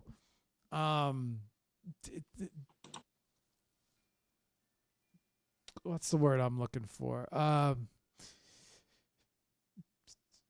There are things that do very well in social media, especially little clips.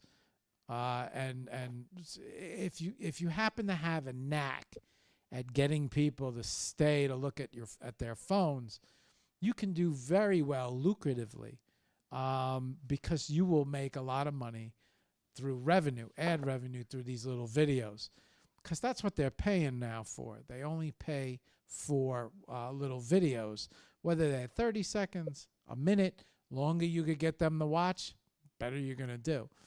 One of the videos these videos that I always tend to watch, especially when I'm doom scrolling through YouTube, is these videos where they, just something like you're doing, right? But they're not really doing it it's not an art. They're just repairing something, or they're bringing something back from this rusted state. There's always those videos, right? It's the pencil shaving videos. Man, when they got that pencil tip, or they're carving through the back of the pencil, or whatever it is they're making, I could sit there and watch that thing all day. And I noticed that. I noticed that there are some videos that I will just sit there and stare at them. sometimes I might watch them twice. Doesn't matter what you watch them, 30 seconds, a minute. There's a trick, okay? There's a trick.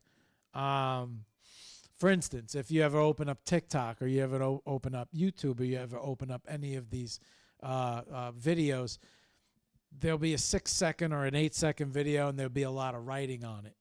And so you'll sit there and try to read all that writing. Maybe it's a horoscope or a fortune telling thing, whatever it is. You're sitting there and you're reading it. And what you don't realize is the video behind it is 3 seconds, 4 seconds, 5 seconds, 6 seconds. And what's happening is as you're reading that writing, the video, right? The video is replaying. And so when it logs on an algorithm that somebody is watching this video more than once, twice, it's logging as a full view. And then when they see you watching it a lot, it starts to bump up the algorithm, starts to push it in front of more people. And so a lot of people, for me, the unicorn is having the perfect thing to present on social media. Not easy for artists. Artists don't like to do it. Artists hate marketing. It takes a lot of time. They'd rather create art than sit at a computer and edit shit. However, it's like the justice system or the old saying, one hand washes the other, right? You, in order to become a, not necessarily always in every case, but something that helps artists become very successful is a nice follower base. You develop a nice follower base from a perfectly run social media, right? You have the elements here to dominate on social media. Not only that, but you have a piece of art and a piece of work that it just dominates naturally. Coins, in movies, right? The bad guy's always flipping the coin through his fingers, and what happens? You always see a showdown. What do? Flip a coin. Meme coins, like I said before. Crypto, we're all in this, right? And then what an excellent gift at a party for someone to win. One of one, your artwork, a coin. But not only that, you have the other end of it too, right? You have the creation end of it for social media, which I think will catapult you into millions of views. So not only can you have the opportunity to bring in revenue from all of these views, which is another way. I always say to everybody, if you create a piece of art and it makes $10,000 or $1 million, let's say it makes $100,000 off the sale. If you were not successful, let's say could you sell a coin for $100,000 right now? But let's say maybe one day you would be able to. Maybe the one that lands on the moon. But now, if you had a video that brought you that $100,000 in from that coin, right? Does it matter how you made that $100,000? It's still your art. So many people saw that video that it made that much money in that video. Those are the type of numbers that people are making from these little short videos. So I always think immediately for artists, these are the videos that they want. Not necessarily everybody watching that video will be able to afford your piece of art. There's only going to be one person out there that will be able to afford your piece of art. Maybe he saw it through the video. However, everyone that can't afford that piece of art can afford to watch it 2 or 3 times. And then that will bring you revenue from the back end, right? So I think you have like the perfect system here. I just don't see the social media end of it, which 2025, I listened, but I think you're sitting on the golden goose right now, right? If you implemented if you implemented a little social media into this is like a grand slam, something different. It's not something that everybody does. On top of it, it's the coin end of it. And, that's very alluring. People love coins. They collect coins. How many? Oh my God, I found this coin. How many times you see a video where they clean up the old coin, right? And then on top of it, you have the art aspect of it, the creative aspect of it. You could do so many things. It says there's so many things, and you just and you could collab with so many different people out there that could easily retweet your video. That would not only bring you revenue from it, not only bring up the price of your right. And so things that go viral on TikTok seem to up the value of the art in the real world. So that's all I wanted to say. I just wanted to get those thoughts out. And I think those thoughts have. I appreciate all of that. Yeah. I think the thoughts have been. It's good. The thoughts have been like boiling in me from the beginning of the conversation, but I wanted to get to the end to really, bring it all together. But I think you have a grand slam here. I just don't see the social media end of it. And you were talking before about getting out into the world. I think that's the only piece you need. I think that's the only thing you need to do. I don't even think you need to get out and interview I think you just need to get the, and then with the right lighting and the right photos and just the way you could market these things, they would especially custom too. And then if you got to the right people, I was just watching real quick, and then we'll cut out. I watched this photographer. I see his YouTube. I see a rapper. It's this guy. He just give me something and I'll rhyme it with anything. And he got very big on social media. And then also a photographer that I watch did this. Drex Lee, he does this running around with this camera, and then he shows the final thing, right? And this is their little YouTube shorts. This is their TikTok shorts. And now I see Den of Thieves. Have you ever seen that film? Mm-mm. Okay, No. So now I see Hollywood reaching out to social media influencers to do their art to the Den of Thieves actors, and they use this as a commercial, and then the artist or the social media influencer that is an artist will do this clip and then place it on their social media. And now this is the way feature Hollywood films are marketing their films. They're hiring these social media influencers that have a particular art style that's very popular with everybody watching.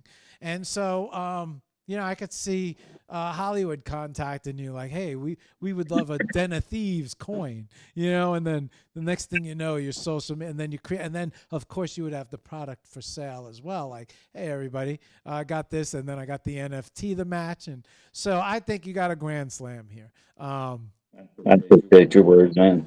These are the kind of interactions that have driven me. Even though I haven't produced a lot for public, I get a lot of this response, and this is what helped build me inside that helps me want to do better and be better. I appreciate everything you just said. Yeah, it's been boiling. So I've probably looked stumped the entire show because I wanted to unload the entire show, but this is like less about me, more about you, right? But now that I think that we're seeing everything, this is important for the show too, because whoever's watching, the connections, right? People might think of this shit, and you know what? He would be awesome to get involved in here, right? And so, I just wanted to say all that. I'm gonna real quick for us, Noah. What's the best way to contact you? Best way is definitely through Twitter for now. There is a business, RPA Customs, that's out there currently building the website, and I don't know that I don't release this website simply because it's not e-commerce. That's where I'm starting to use the metaverse and getting with different NFT exchanges where I can post the links to the platforms and where people can actually buy the digital work. And if I do things on Ethereum through like OpenSea, I can do it's like a private message within the art. that a owner would be able to access certain aspects of the work that I do, be able to get into the metaverses that I'm a part of, but only the owner of the NFT can use that. So Twitter for now is probably going to be the best way. Ready_player_X, all caps. Okay. The other one is ReadyX2, which will be the Copernic Space rocket ship in Metropolis World. So you can use either of those accounts. I've also got a Discord that is on my profile on X. So if anybody wanted to join in to the Discord, they can reach me there. I'm always available there, unless I'm sleeping. But I'm always available there. And you can talk to me live. You can DM me on Twitter. I'll talk to you there as well. Okay. I'm going to move the screens back into play. Give me 1 second while I do that, and then we're going to kind of close out the show. Would you believe it's been 2 hours already? No, that was the fastest 2-hour interview I've ever had. And I would really love to do this again. You're a great host. You really make me feel comfortable here, man. I appreciate you. Yeah, man, no worries. Sometimes, so it's just, I love art, man. I love sitting here getting to know all you guys and seeing all your art and talking shop and just getting a full, I'm back on this other cam now, getting a full, I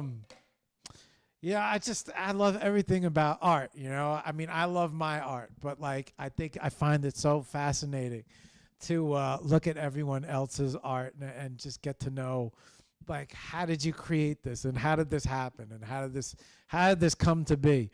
And it certainly won't be the last time you come on the show, because I want to follow this journey. I think this is something a little different, so I would definitely want you to come back. You will come back, yeah? Yeah, absolutely. That's awesome. I think it's gonna be cool. I think you gotta, you have every piece in place except the social media. I think the social media is the fuel to the success that you seek, or the more, or the levels. I think all you need to do is just tap into social media with some whip videos. And I think once you get into the zone, once you get into the groove, I could always send you some samples, but I think if you apply that professional look of the creation, and what I mean by that is a lot of guys will buy a DSLR or a camera with a lens setup, and they'll use that to film the way they create. Very professional. It gives it this very rich and professional look. I think if you capture that, and then you present them with the same formula, but different coin, right? Different artwork over and over and over again in the same format, I think it catches, and people start to know you, start to figure out who you are from everywhere. Okay. Noah, really quick, before we say goodbye, it's been an enjoyable conversation, but before I say goodbye and before I give Ansak his flowers, maybe you could leave us with some inspirational words for other artists. I felt like you almost did that. I felt like in the first thing you said in the show was so inspirational. But maybe you could leave us with some inspirational words, right? Because I think there might be a lot of artists out there that possibly, I don't know, maybe they weren't motivated or supported throughout their life as artists, or maybe ended up down different roads than maybe listening to their heart and being an artist, and then, listening to your story and hearing how full circle everything went, right? Started out as an artist, then kind of life, now kind of finding your way back into art. It's never over. I never believe it's over. So maybe some inspirational words to everybody out there who might be kind of going around in the circle trying to find their way back. Maybe you could leave us with some thoughts. I'll be honest. What keeps me going is keep telling myself over and over again that I need to become comfortable with being uncomfortable. In art, there's critics everywhere. There's critics that don't like your work, and there's critics that do like your work.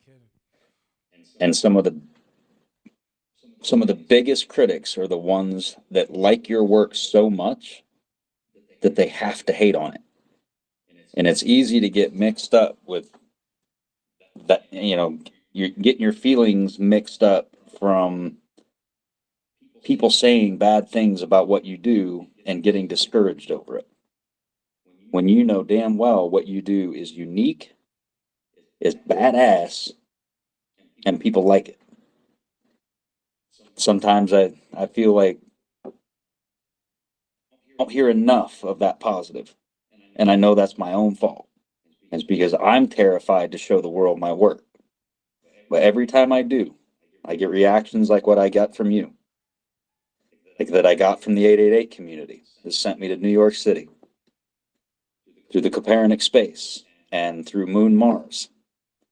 You donate work for good charity causes, and you end up helping large organizations take care of white rhinos. You put your work out there, somebody out there is going to like it, and when they do, it's going to feel good. Be comfortable with being uncomfortable, because there's always light coming.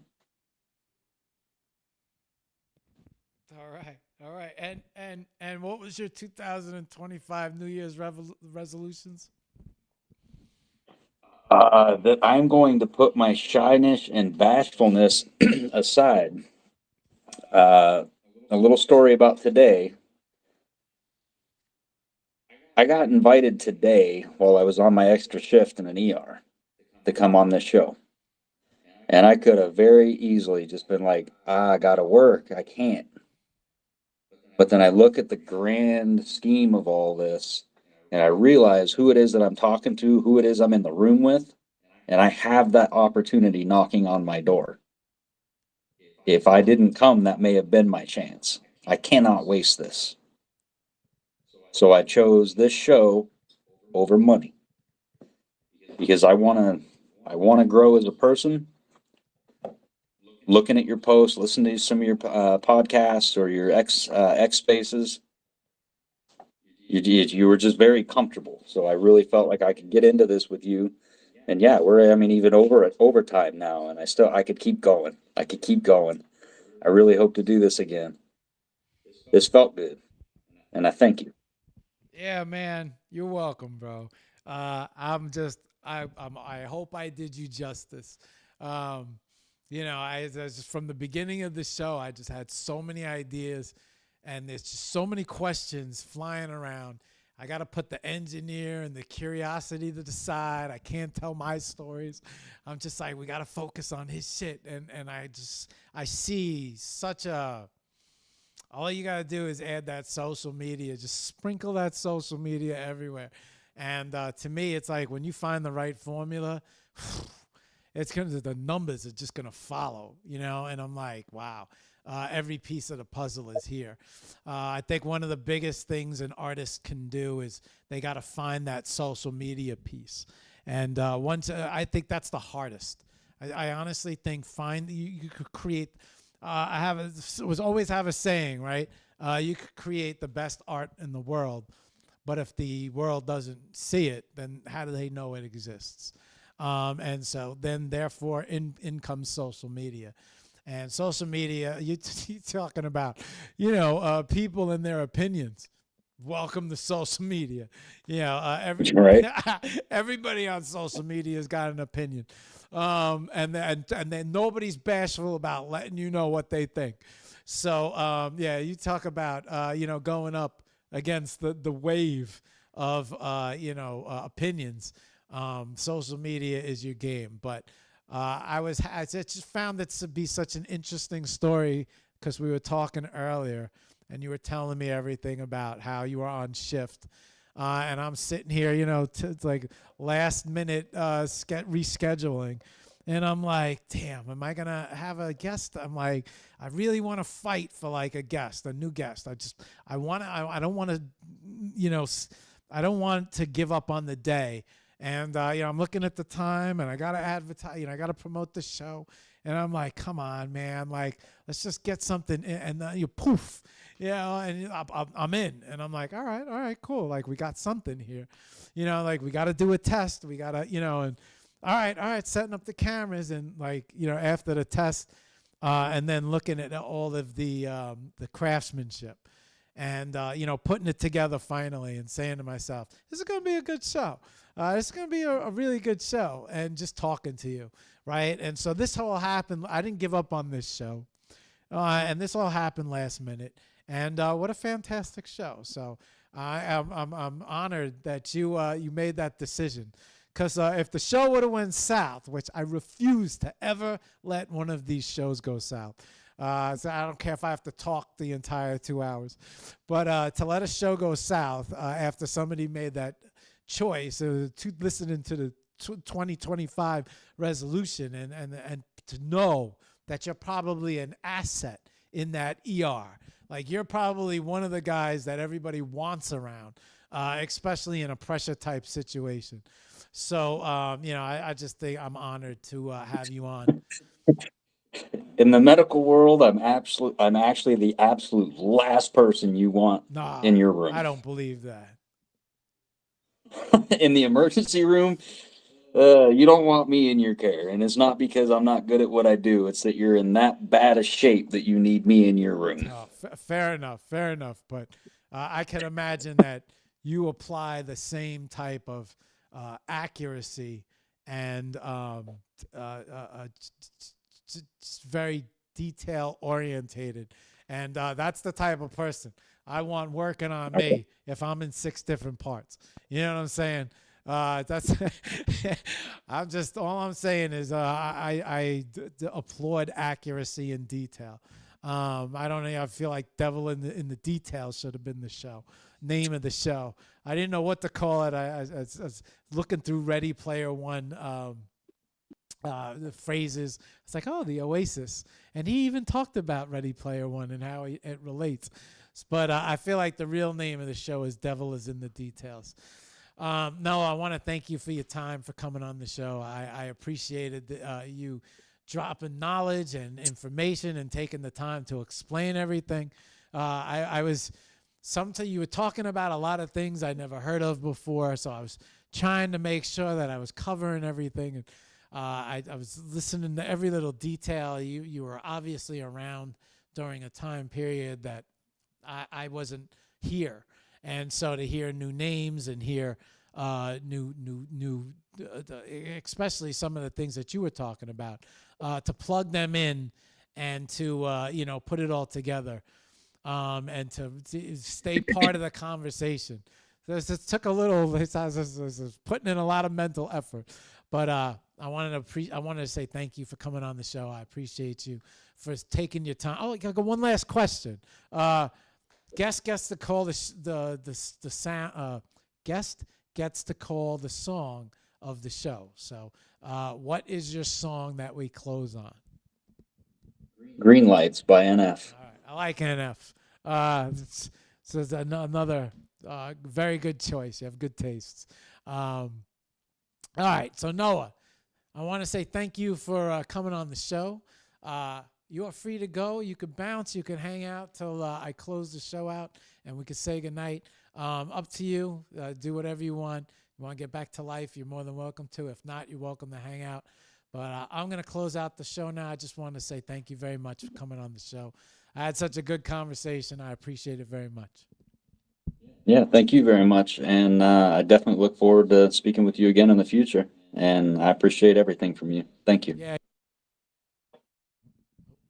You're welcome, dude. I hope you go back and watch the show and be like, damn, that was a damn good show.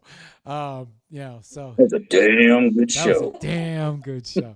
I'm going to close out now. I'll see you in a little bit. All righty. I'll stick around. I'll be here. All right. Thank you. Yeah. Let me switch IG. Let's put IG back there. We go. Come in. Nope. Always get that mixed up. Okay. All right, everybody. You got a chance to meet Noah of Ready Player X.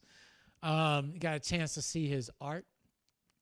And this is so as you know, whenever I get involved in different art, I'd rather probably sit here and listen and stare then ask questions and keep the conversation going, especially when it's something new, it's something I've never seen.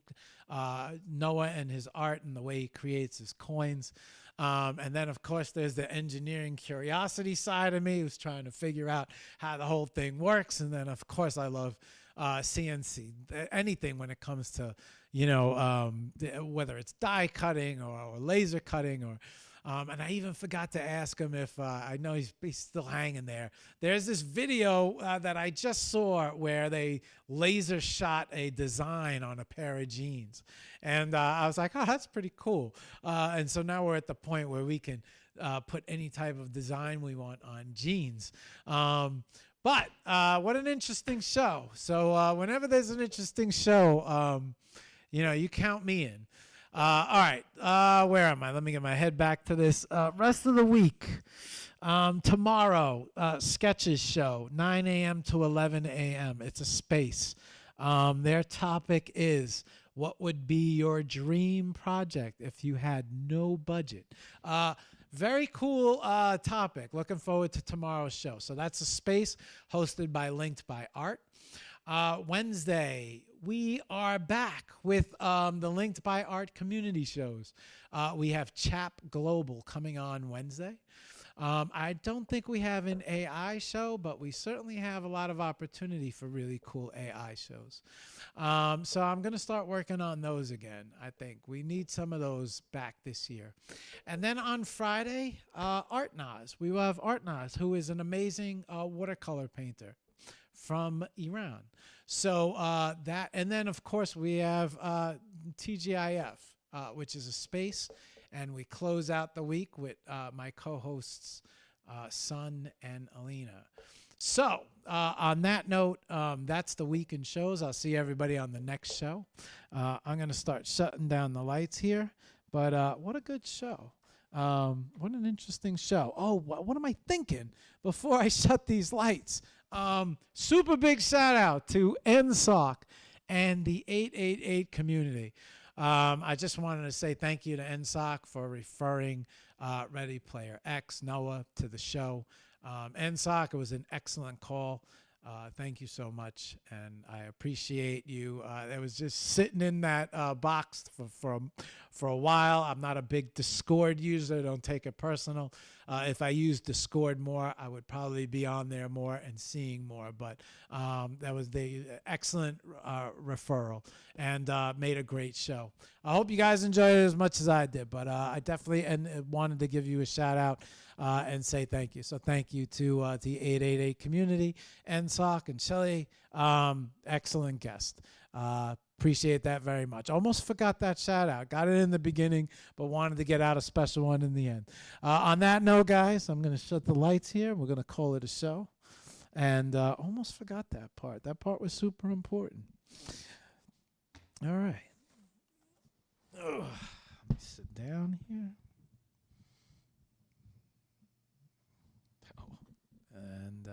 And let me bring up. All right, I'm gonna bring up. Let's see, we got NF. Yeah, double duplicate. All right, let's bring up this track. 1 second.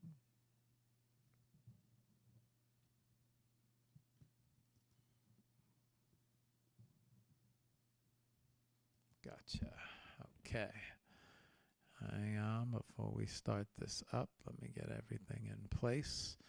I'm going to bring up.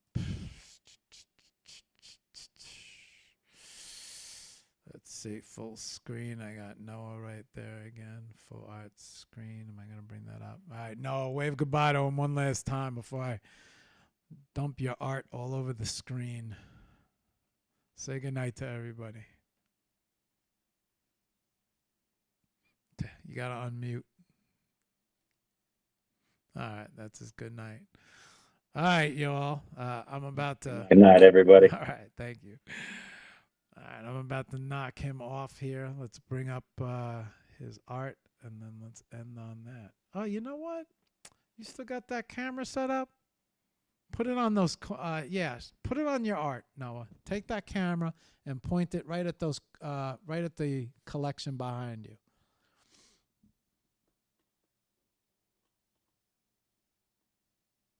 Take that camera and point it right at those. Right.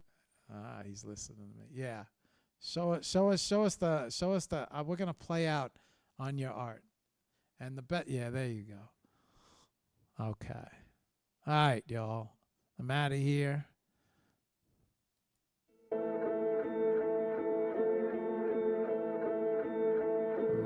there you go. Yeah. My name buzzing, ain't no way you could ignore me. I did not come this far, so they could ignore me. I am not the one to say I'll do it in the morning. I'd rather get it done, don't focus on what's not important. They try to talk to me like they be nothing but supportive. Appreciate the love, but do not show up on my doorstep. If you ain't about that real, I suggest that you avoid me. If we ain't on the same page, that's the end of story. You are not a baller cause your closet's full of Jordans. You are not a rich man cause you're on the Forbes list. First I dropped the record, then you know I gotta tour it. Real still the slogan, only difference is there's more of us. The story of my life feels like it's just beginning now. I ask you a question, I want answers, not to run around. You the one that brought it up, but I'm the one that shut it down. Show him the collector's case. I brought you one, I'm at your house. Hey. All I see is green lights. Green lights. All I see is green lights. Green lights. All I spit is real life. Real life. Bet you don't know what that's like. All I see is green lights. Green lights.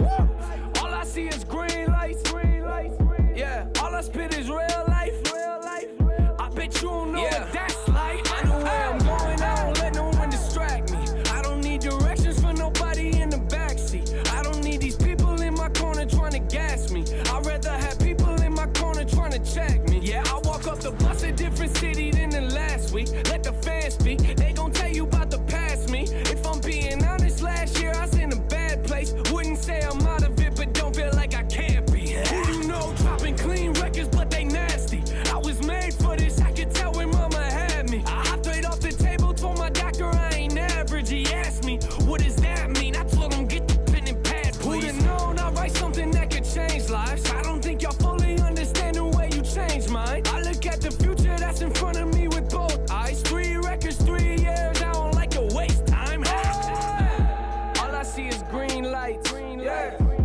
All I see is green lights. Green lights. All I spit is real life. Real life. Bet you don't know what that's like. You don't know. All I see is green lights. Green lights. All I see is green lights. Green lights. Yeah. All I spit is real life. Real life. I bet you don't know what that's like.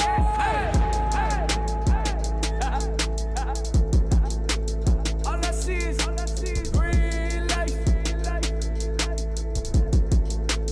Yeah. Oh my. I wonder if he can hear me. The knife. Show him the knife. I can hear you. Show him the knife handle.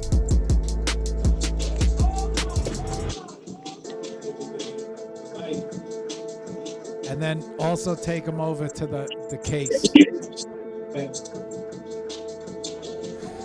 Yeah.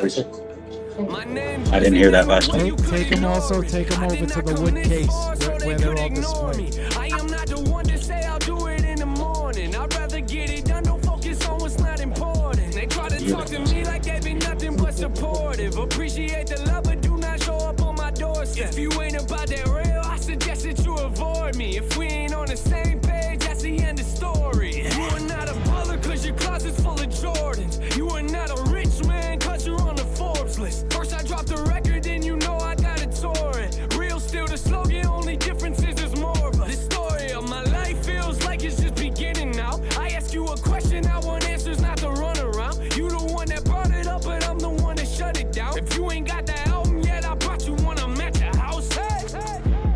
All I see is green lights. Green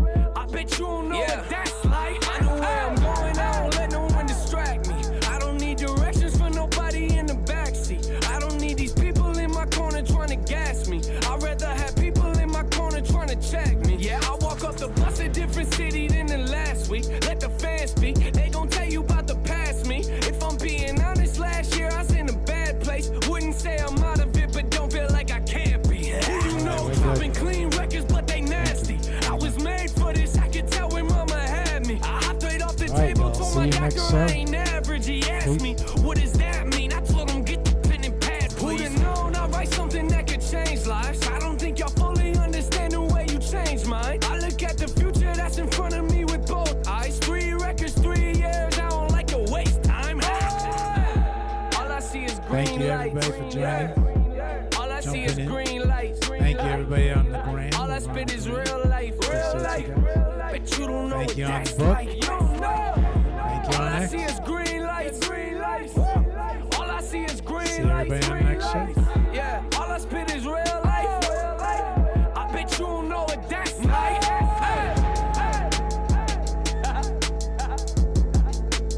All I see is green lights. Yeah, yeah. Oh my, oh my, oh my.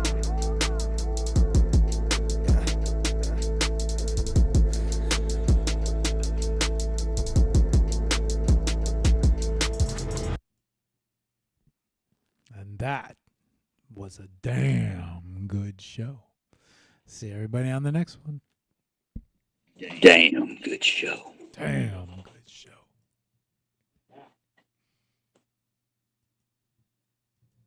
Okay, Tom, this is the Hearst Let's Go Lightning Round.